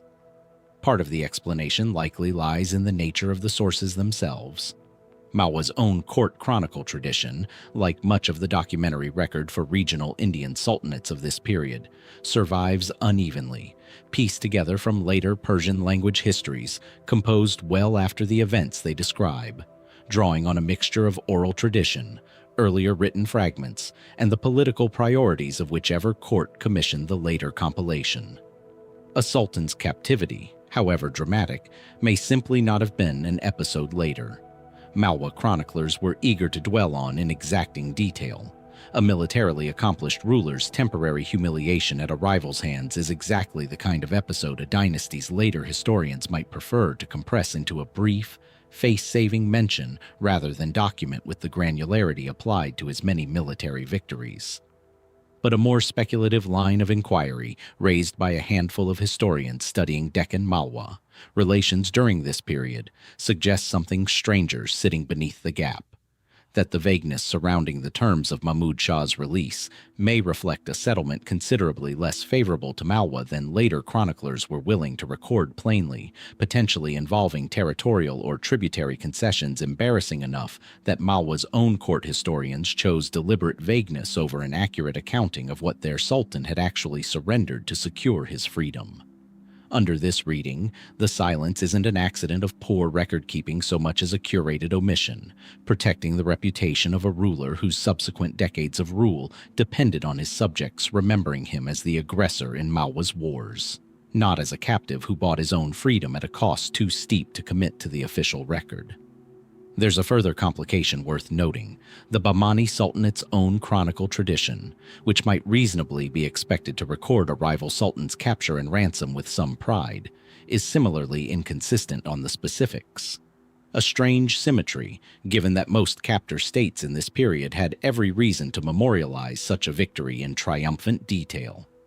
That both sides of the episode remain vague, rather than just the defeated party, has led some historians to wonder whether the entire captivity has been somewhat distorted in transmission, its actual scale and duration exaggerated or compressed unevenly by chroniclers on both sides working generations after the fact, none of them drawing on a contemporary account precise enough to settle the matter. What survives in the end is the outline of a sultan who spent decades as one of the more formidable military rulers of his era, whose one significant captivity remains, across every source that mentions it, oddly resistant to the kind of specific, verifiable detail that surrounds nearly everything else about his long and active reign. Mandu's palaces still stand above their reservoirs, built and expanded by a ruler whose 4 decades on the throne are otherwise thoroughly documented, except for the one chapter in which he wasn't on it at all, held somewhere beyond his own kingdom's borders, for a length of time no surviving chronicle can quite agree on. A curated omission, protecting the reputation of a ruler at the expense of an accurate record. That same instinct, suspected in Malwa's court chronicles, appears again in 14th century Constantinople, though here it isn't a sultan's captivity being smoothed over. It's an entire network of political supporters, whose fates disappear into a Byzantine civil war's aftermath with a completeness that has troubled historians for generations. Andronikos IV, Palaiologos, briefly held the Byzantine throne from 1376 to 1379, seizing power from his own father, John V Palaiologos, in a coup made possible through Ottoman and Genoese support, a telling sign, in itself, of just how dependent the shrinking Byzantine state had become on foreign backers by this late point in its history. Andronikos' usurpation fits within the broader, almost dynastic pattern of Palaiologan family conflict already explored earlier in this collection. The same family whose internal wars had swallowed the minor prince Michael Palaiologos decades earlier, in a rhythm of coups and counter-coups that had by this point become the empire's default mode of succession. Andronikos' reign proved short-lived. His father, John V, regained the throne in 1379 with Venetian and Ottoman assistance of his own, the same outside powers backing opposing sides of the same family feud, in a pattern that speaks volumes about how little genuine sovereignty Byzantium retained by this stage. Andronikos was defeated, though notably not executed. In a settlement brokered partly through Ottoman mediation, he retained the city of Salimbria and the title of co-emperor, along with a designated place in the succession, an unusually generous outcome for a defeated usurper in Byzantine political history, and one that speaks to just how precarious his father's own restored position still was. It's the fate of the men who had actually supported Andronikos' coup rather than Andronikos himself, where the historical trail runs cold. A usurpation of this scale doesn't happen through the ambition of one man alone. Andronikos' seizure of the throne in 1376 required the active cooperation of a substantial faction within the Byzantine court and military, officials willing to defect from John V's administration, military commanders willing to commit their forces to the coup, and a broader network of aristocratic supporters whose backing gave the usurpation enough institutional weight to actually succeed for 3 years. Byzantine and Allied chronicles from the period name several of these supporters in the context of the coup itself, describing their roles in seizing control of Constantinople and imprisoning John V and his other sons. But once John V's restoration is complete in 1379, this same cast of supporting figures largely stops appearing in the record altogether, with no consistent account of what became of them individually. This gap is, on its face, somewhat puzzling. Byzantine political culture of this period was not shy about recording the punishment of defeated rivals. Public humiliation, imprisonment, and mutilation of political enemies appear regularly enough elsewhere in the sources that their near-total absence here, for an entire faction of officials and commanders who had actively participated in overthrowing a sitting emperor, stands out. Some historians offer a relatively straightforward explanation. Because the settlement between John V and Andronikos was itself unusually conciliatory, Andronikos kept his city and his titles after all. It's plausible that many of his lower-ranking supporters were quietly folded back into imperial administration as part of the same broader reconciliation, their prior disloyalty forgiven, or at least overlooked, as the price of stabilizing a fragile restored regime that couldn't afford to alienate half its own bureaucracy through a wave of purges it had no capacity to survive politically.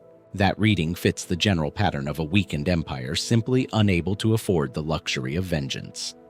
But it sits awkwardly against a specific detail preserved in a handful of sources. References, sparse and inconsistent, to unexplained deaths and disappearances among figures connected to Andronikos' faction in the years immediately following the restoration. Deaths that some chroniclers attribute to natural causes, others leave entirely unexplained, and at least a few later historians have proposed may represent a quieter, more selective purge, conducted without the public spectacle Byzantine sources ordinarily reserve for punishing defeated rivals, precisely because John V's restored government needed to project reconciliation and stability rather than retribution, even while working behind that public face to eliminate the men it trusted least. Under this reading, the officially generous settlement with Andronikos himself would have served a dual purpose.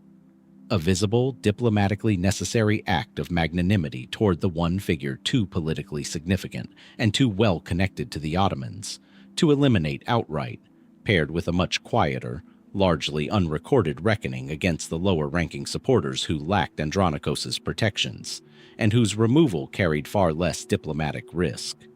If true, it would mean the coup's aftermath produced two entirely different categories of consequence. One loud and diplomatically documented, the other silent and almost entirely absent from the surviving record. A split that would explain why Andronikos' own fate is so well known, while the men who made his 3-year reign possible simply fade out of the chronicles without explanation. There's no way, with the sources that survive, to confirm this more speculative reading against the simpler explanation of quiet reintegration. Byzantine record-keeping in this final century of the empire was already contracting under the pressure of shrinking territory, diminishing resources, and an administrative apparatus increasingly focused on survival rather than comprehensive documentation. The same broader pattern of institutional decline that made Michael Palaiologos' disappearance, decades earlier, so difficult to resolve. A faction of minor officials and military commanders, their individual fates entangled in a messy, deliberately ambiguous political settlement, are exactly the kind of figures such a contracting record might simply fail to track, whether or not anything more sinister happened to them. What the sources do agree on is the shape of the settlement itself: a usurper forgiven, a father restored, and a supporting cast whose names appear clearly enough in the accounts of 1376, only to thin out and vanish almost entirely from the accounts of what followed. Did they quietly return to the administrative machinery of an empire too fragile to punish them properly? Or did a restored emperor, wearing the public face of reconciliation, settle his accounts with the men beneath Andronikos in a manner deliberate enough to leave no trace? Precisely because leaving no trace was the point. Constantinople's chronicles, thinning by the decade as the empire itself contracted toward its final century, offer no closing answer. Only the same familiar shape this collection keeps returning to. a coup well documented at its beginning, and strangely, selectively silent about everyone involved once it was over. A century before Andronikos IV's supporters faded from Constantinople's chronicles, the same empire had already lived through a very different kind of popular uprising, one that began not among aristocratic factions vying for the throne, but among peasants and swineherds in the Bulgarian countryside, led by a man whose followers would prove just as difficult to trace once his rebellion collapsed. Ivailo led one of medieval Europe's most remarkable peasant uprisings, rising from apparent obscurity. Later sources describe him, whether accurately or as a form of pointed mockery from the aristocratic chroniclers who recorded his rise, as a swineherd, to become, briefly, an actual crowned emperor of Bulgaria between 1278 and 1280. His rebellion emerged from a combustible mix of causes: Mongol raids devastating the Bulgarian countryside, a Bulgarian aristocracy widely seen as failing to defend the population against them, and mounting peasant frustration that boiled over into open revolt under Ivailo's leadership. His forces proved remarkably effective, defeating a Mongol raiding force in battle, and then, in an even more startling escalation, defeating and killing the reigning Bulgarian emperor, Constantine Tik, in battle as well. A peasant rebel army killing a sitting monarch in open combat, an outcome that briefly made Ivailo's improbable rise to the throne itself seem, if not inevitable, at least plausible enough that the Bulgarian aristocracy had to reckon with him as a legitimate ruler rather than dismiss him as a passing disturbance.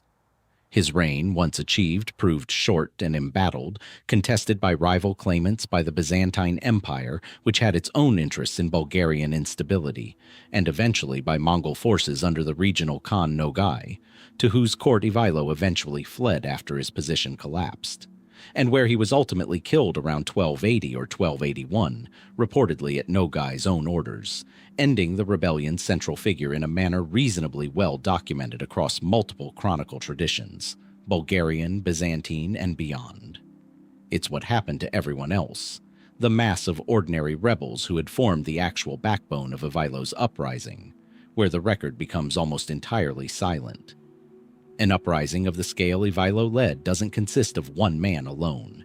It requires, by definition, a substantial base of peasant fighters, willing to take up arms against both an aristocratic government and, at points, invading Mongol forces, sustained over roughly 2 years of active rebellion and warfare. These were the men who actually won the battles attributed to Ivailo's leadership, who provided the manpower behind an uprising remarkable enough to topple a sitting emperor.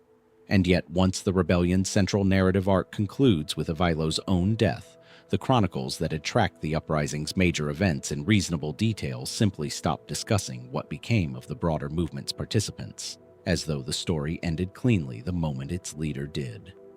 This is, in one sense, unsurprising. Medieval chroniclers across virtually every tradition explored in this collection have shown a consistent tendency to track the fates of prominent individuals while treating the ordinary participants in larger movements as an undifferentiated mass. Worth mentioning collectively during the drama of the uprising itself, but not worth following individually once that drama concluded. We saw a similar pattern with Musa Çelebi's Ottoman supporters, whose fates after Şamurlu proved almost entirely untraceable beyond the small number of prominent leaders singled out by name. Ivailo's followers present an even starker version of the same problem, given the sheer scale of the movement involved. This wasn't a court faction of officials and commanders numbering in the dozens, but a genuinely popular uprising that, at its height, fielded armies capable of defeating both Mongol raiders and Bulgaria's own imperial forces in open battle. The mainstream explanation for the silence draws on exactly this structural pattern. Bulgarian chronicle writing of this period was itself limited compared to some of the more prolific traditions examined elsewhere in this collection, and what did survive was overwhelmingly produced by, or reflective of, the aristocratic and ecclesiastical establishment that Ivailo's uprising had directly threatened. A class of chroniclers with little institutional interest in tracking, honoring, or even accurately recording the subsequent fates of the peasant fighters who had briefly humiliated them. Once the rebellion's aristocratic and Mongol-backed opponents regained control, Most surviving rebels likely faced some combination of quiet reabsorption into the peasantry they'd emerged from, scattered flight, or localized reprisals. Too dispersed and small-scale individually to generate the kind of documentation a chronicler would consider worth preserving. A fate similar, in its broad contours, to what many historians suspect happened to the frontier warriors who had once backed Musa Çelebi in the Ottoman Civil War. A different, more specific line of inquiry has focused on a detail that appears in some later Bulgarian folk tradition, though not in the more formal chronicle sources. The suggestion that scattered remnants of Ivailo's movement continued localized resistance activity in the Bulgarian countryside for some period after his own death, effectively a low-level insurgency that never achieved anything close to the scale of the original uprising, and that faded gradually rather than ending in any single documented conclusion. If accurate, this would mean the rebellion didn't so much end with Ivailo's death as diffuse into something smaller and more diffuse, harder for any centralized chronicle tradition to track precisely because it no longer had a single, identifiable leader or event to attach itself to. The movement dissolving into the landscape rather than concluding in any way a chronicler could point to and describe. A further complication is that the aristocratic government which regained control of Bulgaria after Ivailo's fall was itself far from stable, cycling through multiple rulers and continued Mongol interference in the years that followed. A political environment genuinely too chaotic to have generated the kind of systematic comprehensive reprisal campaign that might otherwise be expected to follow the defeat of a major peasant uprising, and one whose own instability may have simply absorbed and obscured whatever happened to Ivailo's scattered followers amid the broader disorder of the following years. No mass grave or execution record survives to confirm large-scale reprisals against Ivailo's followers. No later folk tradition offers anything more than fragmentary, difficult-to-verify hints of continued scattered resistance. What remains, 6.5 centuries later, is the well-documented arc of one extraordinary individual. A swineherd who crowned himself emperor, defeated Mongols and monarchs alike, and died at a Khan's order in 1280 or 1281, surrounded by the almost total silence of everyone who fought alongside him to make that improbable rise possible in the first place. Did they simply melt back into the villages and fields they'd come from? Their rebellion's failure absorbed quietly into the ordinary texture of peasant life under a restored aristocracy with neither the resources nor the organizational capacity to hunt them down individually. Did a smaller unrecorded insurgency really persist in Bulgaria's countryside for years after Ivailo's death, its participants never numerous or centralized enough to draw a chronicler's sustained attention? Or were they simply erased through reprisals too scattered and localized to leave behind the kind of documentation historians would need to reconstruct them today? The countryside that produced Ivailo's uprising has never given up an answer. From Bulgaria's countryside, the story crosses the Mediterranean once more, back to the Maghreb and the Hafsid Sultanate of Tunis, a dynasty whose long, often turbulent rule over Ifriqiya produced its own share of succession violence, and whose 15th century Sultan al-Abbas Ahmad came to power only after a purge, whose full scope the surviving chronicles never quite managed to confirm. The Hafsids had ruled Tunis and the surrounding region since breaking away from Almohad authority in the 13th century, presiding over a kingdom that, by the 15th century, had weathered generations of internal rivalry between competing branches of the ruling family, periodic intervention from Aragonese and other Christian Mediterranean powers eager to exploit that instability, and the ordinary hazards of succession in a dynasty that, like so many others explored in this collection, had never developed an entirely reliable mechanism for determining who inherited the throne when a sultan died. Abu al-Abbas Ahmad II rose to power in 1370 amid exactly this kind of contested environment, securing the throne only after overcoming rival claimants from within his own extended family. A victory that, according to the chronicle tradition, was followed by a systematic effort to eliminate the threat those rivals continued to pose, even after his own position seemed secure. It's the scope and completeness of that elimination effort where the historical record grows genuinely uncertain. Multiple chronicle sources, both from within the Hafsid tradition and from external observers documenting African affairs, agree that Abu al-Abbas Ahmad moved decisively against potential rivals in the years following his accession, and several specific executions or eliminations of named relatives are recorded with reasonable consistency. What's considerably less clear is whether this documented purge represents the full scope of what actually happened, or merely the portion that Hafsid court chroniclers, writing under Abu al-Abbas Ahmad's own patronage or that of his direct successors, considered appropriate to set down for the historical record. Dynastic chronicles compiled under a ruling sultan's authority have, across virtually every tradition examined in this collection, shown a consistent pattern of shaping the historical narrative to serve the reigning house's interests. And a chronicle documenting how a sultan eliminated his rivals is, almost by definition, a document with an obvious interest in presenting that elimination as complete, justified, and concluded, whether or not it actually was. Several specific figures connected to rival branches of the Hafsid family appear in various sources during the years surrounding Abu al-Abbas Ahmad's consolidation of power, only to disappear from subsequent record without a clearly stated fate. Some are last mentioned as fleeing Tunis for other African cities or for territory beyond direct Hafsid control, their subsequent lives left unaddressed by chroniclers who had no further reason to track a rival claimant once he'd been pushed outside the political arena that mattered to them. Others simply vanish from the narrative at a point where their continued opposition to Abu al-Abbas Ahmad's rule would have made them natural candidates for the same elimination campaign that claimed their more prominently documented relatives, leaving open the uncomfortable possibility that their absence from the later record reflects a death that simply went unrecorded, rather than a survival that went undocumented. The mainstream explanation, favored by most historians working on Hafsid political history, treats this pattern as broadly consistent with how medieval Maghrebi succession crises tended to unfold and get chronicled more generally. An initial wave of prominent eliminations, documented with reasonable specificity because the individuals involved were significant enough to warrant it, followed by a longer tail of lesser figures, more distant relatives, minor claimants, supporters of the losing faction, whose fates simply fell below the threshold of what court chroniclers considered worth recording in detail, whether those fates involved quiet execution, exile, or simple retreat into obscurity. Under this reading, the uncertainty isn't evidence of anything specifically concealed so much as the predictable result of a chronicle tradition that, like nearly every other examined across this collection, prioritized prominent individuals over comprehensive accounting.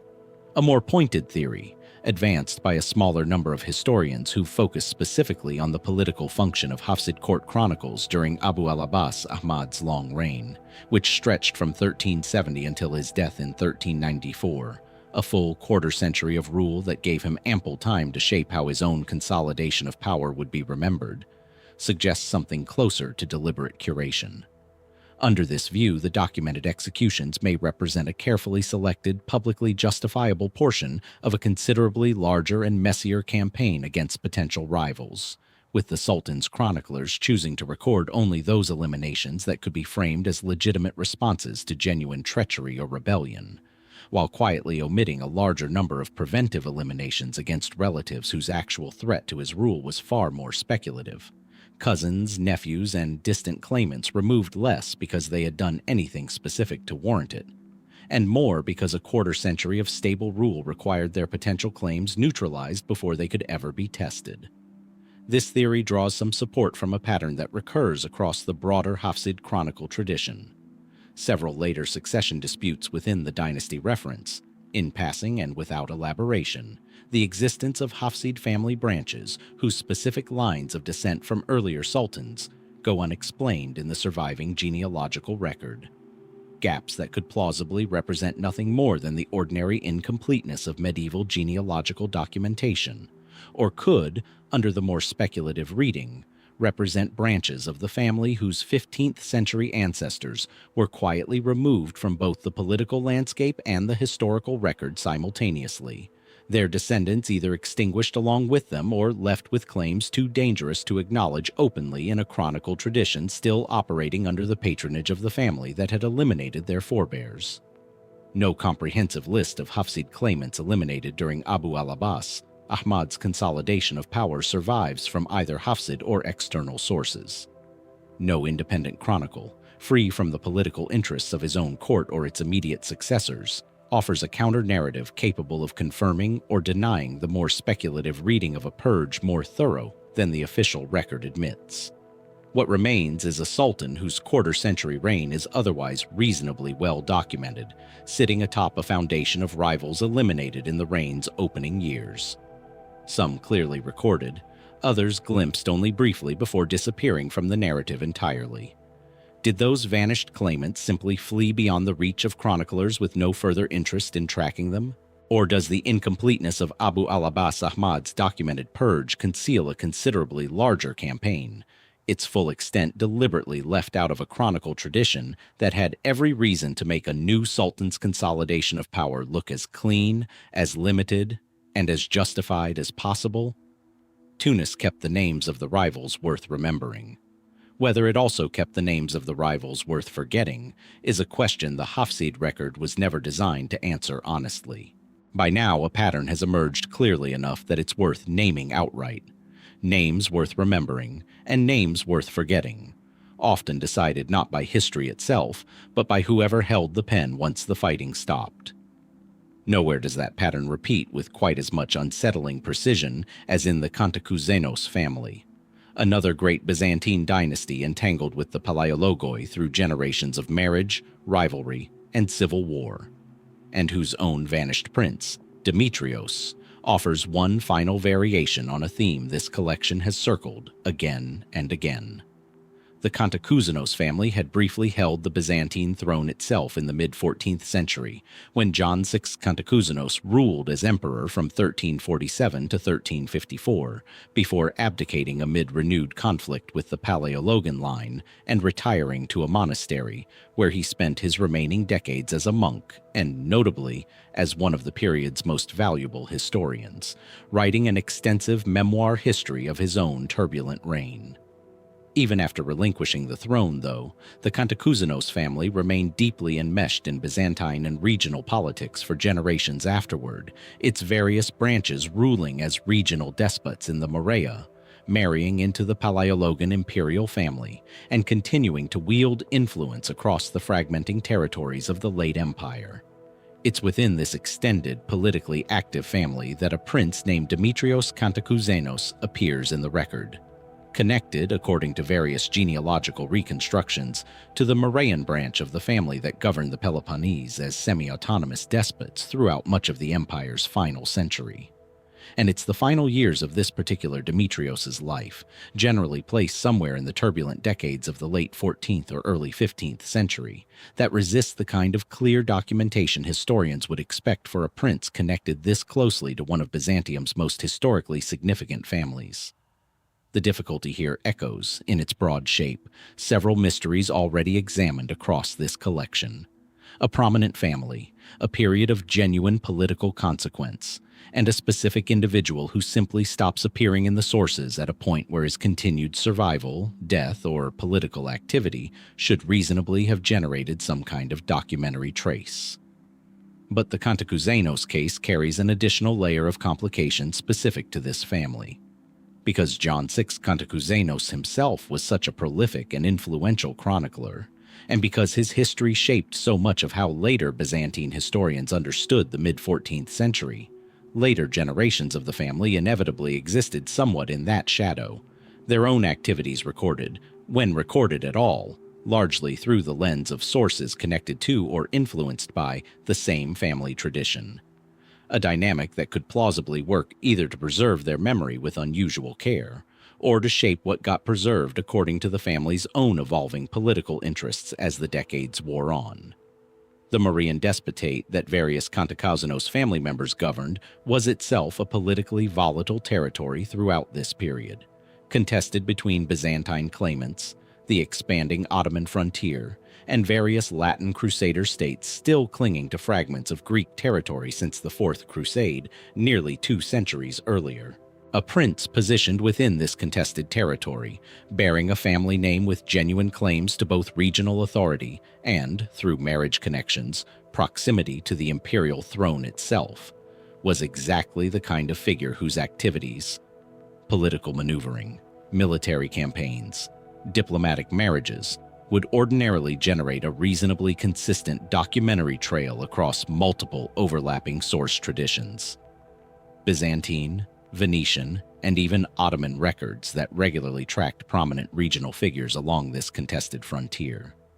That Demetrios's later years don't generate this expected trail has led historians towards several different explanations, none conclusively established over the others.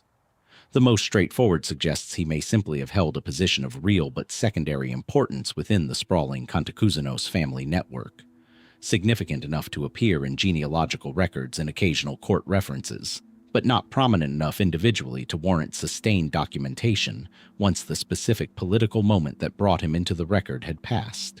A dynamic not unlike what likely explains many minor Palaiologan princes' similarly thin documentary trails elsewhere in this collection.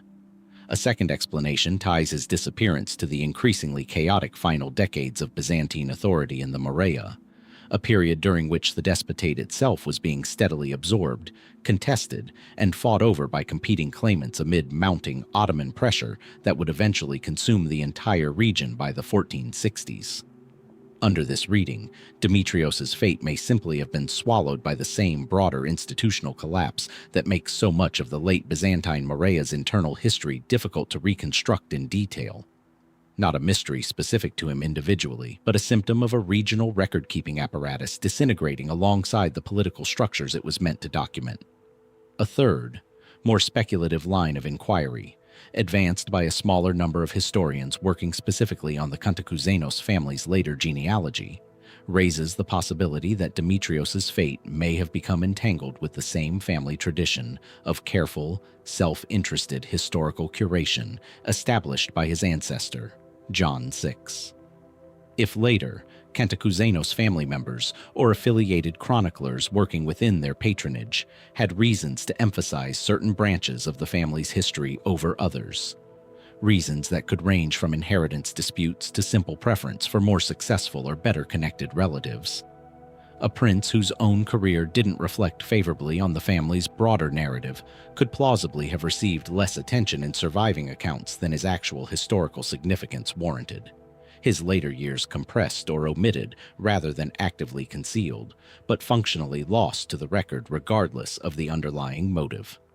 No tomb securely attributed to this Demetrios has been identified among the family's known burial sites. No Venetian or Ottoman record fills the gap with an independent account of his later activities that historians can confidently match to him rather than to one of the family's other, better documented members.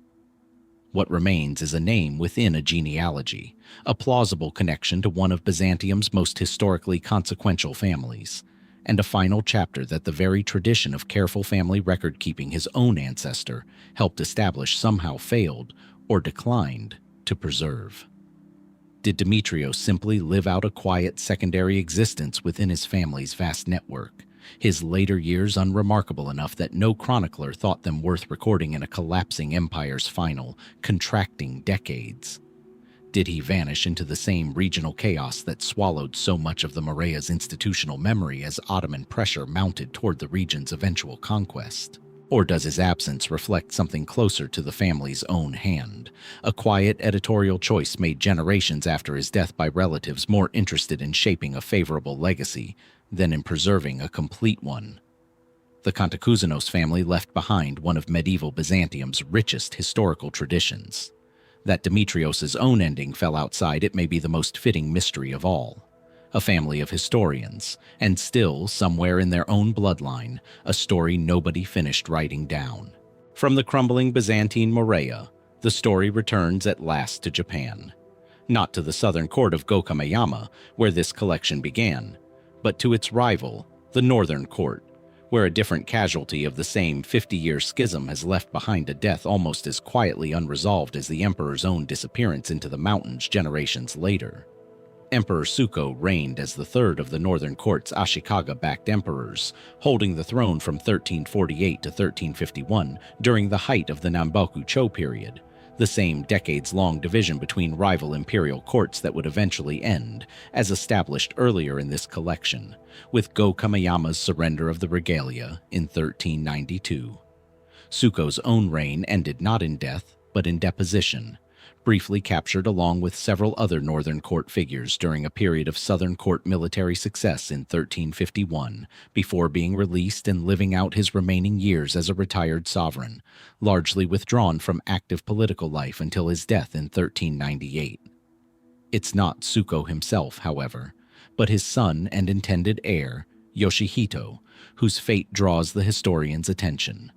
A prince positioned, at least for a period, as heir to a northern court line whose own legitimacy remained a matter of active dispute throughout his father's lifetime, and whose death the surviving court records address with a brevity that stands out even against the generally compressed style of Japanese court chronicles from this turbulent era.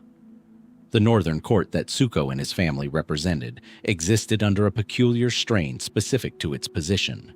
Propped up militarily and politically by the Ashikaga shogunate, but never entirely secure in its own legitimacy, so long as the rival southern court, holding the original imperial regalia for much of this period, continued to press its own competing claim to be the true imperial line.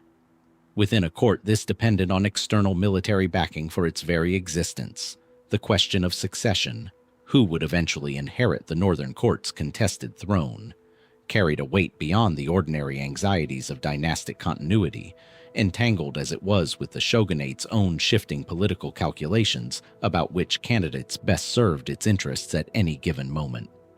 Yoshihito's own position within this arrangement is where the documentary record grows notably thin. Some genealogical reconstructions of the northern court line describe him as formally invested with heir status at a relatively young age, positioned as Suko's designated successor during the years when his father still held meaningful influence within northern court circles, even after his own retirement from the throne. Other reconstructions suggest his status may have been less secure than the title implied, subject to the same kind of shogunate political maneuvering that had shaped and periodically reshaped northern court succession throughout the period. A dynasty whose actual power rested so entirely with the Ashikaga shoguns that an heir's formal designation carried less certainty than it might have in a more traditionally secure imperial line. What survives regarding his death is frustratingly sparse.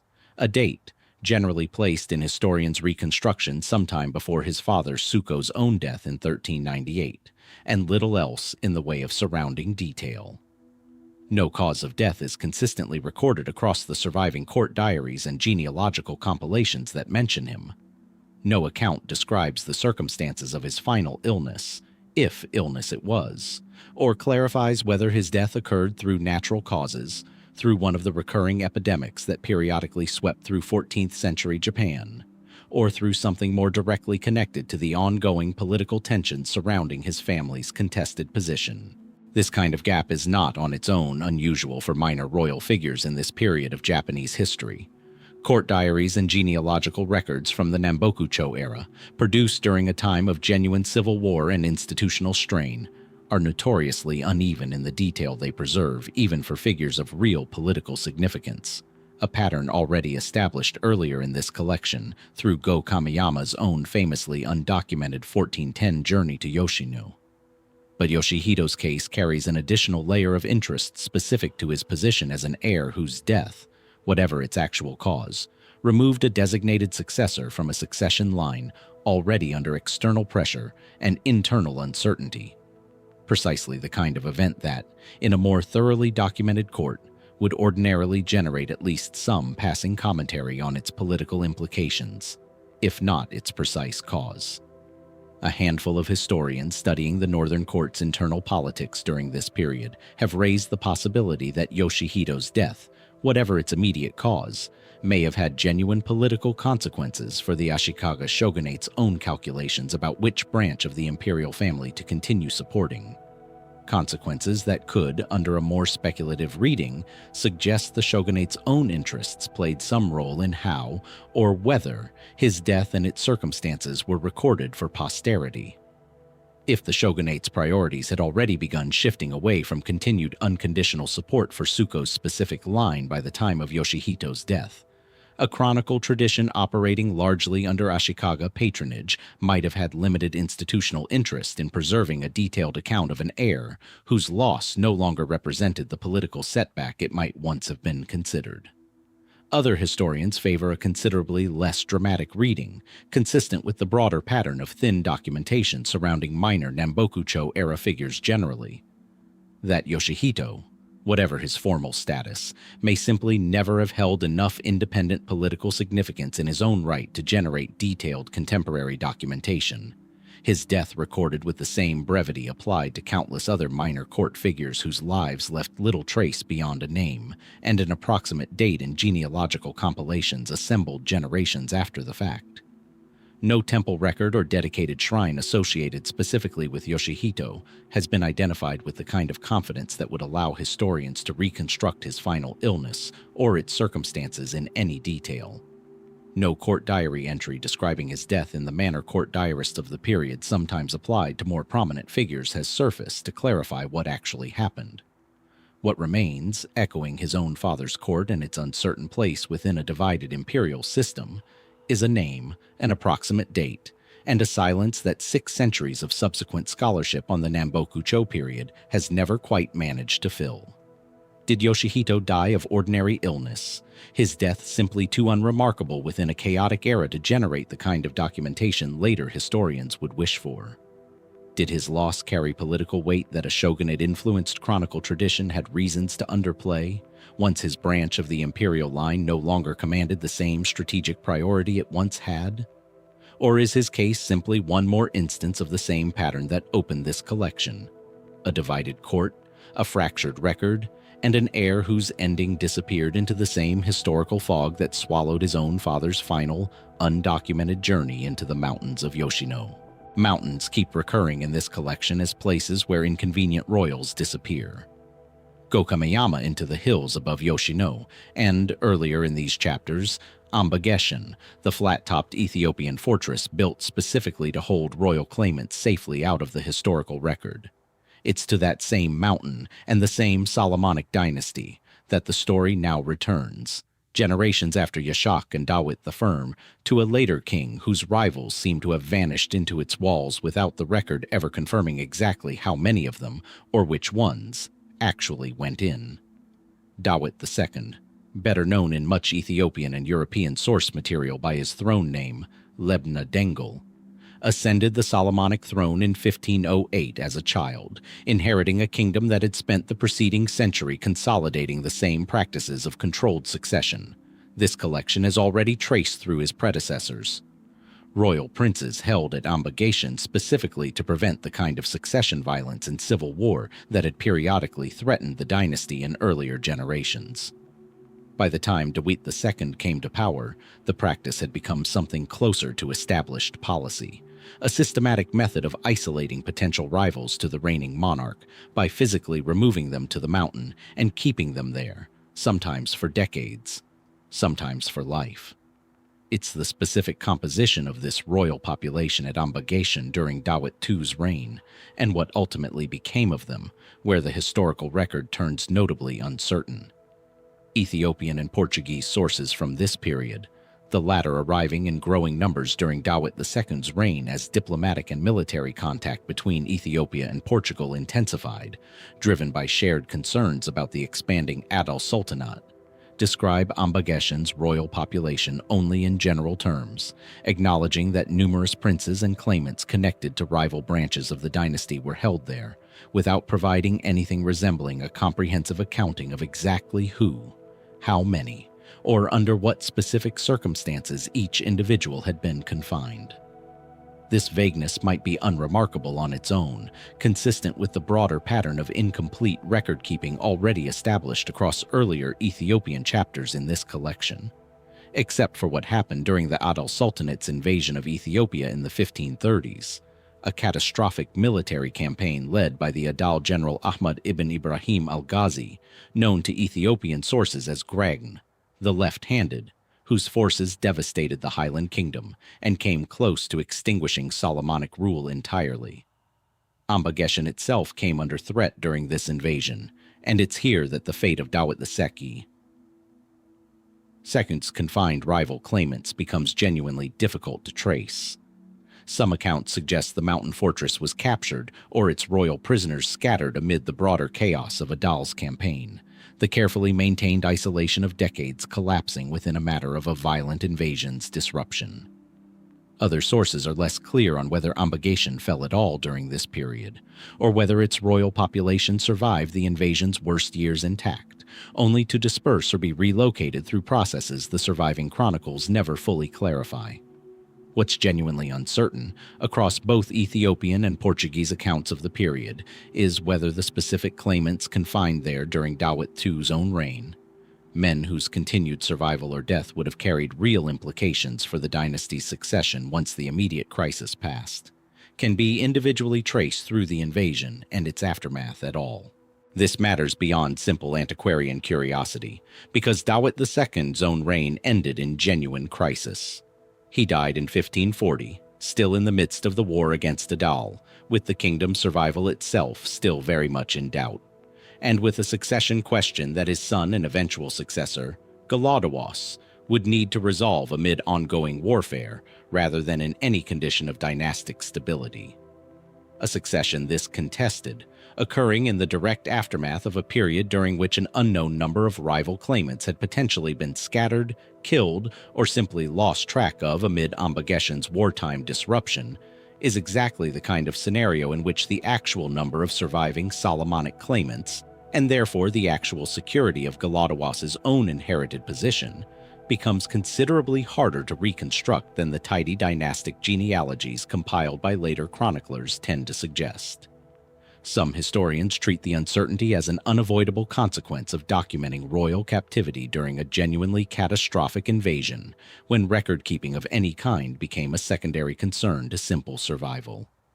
Others have wondered whether the vagueness serves a more particular purpose, allowing later Solomonic chroniclers, writing under Gelawdewos and his own successors, to avoid confirming exactly how many potential rivals to the restored dynasty had actually survived the war years. A silence that, whether accidental or convenient, left the kingdom's official history free to present its post-invasion succession as more settled than the scattered, unaccounted-for population of Ambageshen's former prisoners might actually have supported. No comprehensive list of Dawit Seku's confined rivals survives from before the invasion, and no reliable accounting confirms how many of them were still alive, still confined, or still even identifiable by the time the war against Adal finally turned in Ethiopia's favor. The mountain that had been built to make Solomonic succession safer instead became, during its darkest years, the source of a question the kingdom's own restored chroniclers never fully answered. How many claimants to the throne actually walked away from Ambageshen, and how many were simply left behind in the record along with everything else the invasion swept away? Imagine the sound of sand shifting against stone in the Gobi's eastern reaches. The particular hiss of wind moving across a fortified oasis town, the kind of place where a military column could vanish into the empty distance beyond the last watchtower and simply never be heard from again. It's in this landscape, far northwest of Ethiopia's mountain fortresses, that a Ming Chinese military expedition rode out sometime in the early 15th century into a Buddhist kingdom called Karadel, and largely disappeared from the historical record it was meant to help write. Karadel was a small Buddhist principality situated in the Hami region of what is now western China's Xinjiang, occupying a strategically vital position along the trade and military corridor connecting Ming China to Central Asia. During the early Ming dynasty, particularly under the Yongle Emperor's expansive foreign policy of the early 15th century, the same era that produced the famous maritime expeditions of Zheng He, the Ming court maintained an active interest in extending influence and gathering intelligence across the various Central Asian polities along its western frontier, dispatching envoys, military escorts, and periodic expeditions to reinforce Ming authority and monitor the shifting political landscape of the region. It's within this broader pattern of Ming frontier engagement that a specific expedition connected to Karadel appears in fragmentary Ming administrative records, dispatched according to the clearest surviving references, to address instability or a succession dispute within the small kingdom, reinforcing whichever local ruler the Ming court considered most amenable to continued cooperation. The expedition's departure is recorded with reasonable, if not entirely precise, specificity in Ming court documentation of the period, an administrative apparatus that, unlike many of the fragmentary chronicle traditions examined elsewhere in this collection, was generally capable of maintaining fairly detailed bureaucratic records of military and diplomatic dispatches along its frontiers. What happened to the expedition after it departed Ming territory and entered the more sparsely documented political terrain of the Hami region is where the record thins dramatically. Central Asian source material for this specific period and region is considerably less abundant than the Ming administrative tradition on the Chinese side of the frontier, meaning that once a Ming expedition moved beyond the reach of its own bureaucracy's direct observation, its subsequent activities depended on whatever reports eventually made their way back through diplomatic or military channels, a process vulnerable to delay, distortion, and outright loss, particularly in a frontier region where Ming authority was influential but not directly administrative. The expedition connected to Kara Del appears to fall into exactly this documentary gap. Dispatched with a recorded purpose, but never clearly confirmed in the surviving sources as having achieved that purpose, returned successfully, or met some specific documented fate, short of success. Some historians studying Ming frontier policy in this period treat the expedition's uncertain outcome as unremarkable within the broader context of how Ming China managed its relationships with smaller Central Asian polities, treating Kara Del less as a fully subordinated territory requiring precise military accounting, and more as one of many small buffer kingdoms whose internal political developments the Ming court monitored loosely, intervened in periodically, and didn't necessarily feel obligated to document with the same rigor applied to campaigns against more significant rivals.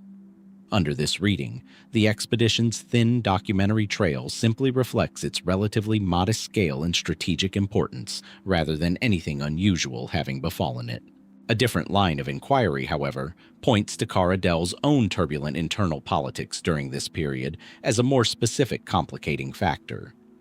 The small kingdom experienced its own succession disputes and instability across the early 15th century, and it's entirely possible that a Ming expedition arriving to reinforce one claimant or resolve one particular crisis found itself instead caught in a shifting local conflict that had already moved past the situation the expedition had been dispatched to address, raising the genuine possibility that the mission's outcome went unrecorded, not because it was unimportant, but because by the time any report might have been compiled, the specific political circumstances that had justified the expedition were already obsolete, its actual fate entangled in local upheaval that Ming administrators back in the capital had limited visibility into and possibly limited interest in fully reconstructing after the fact.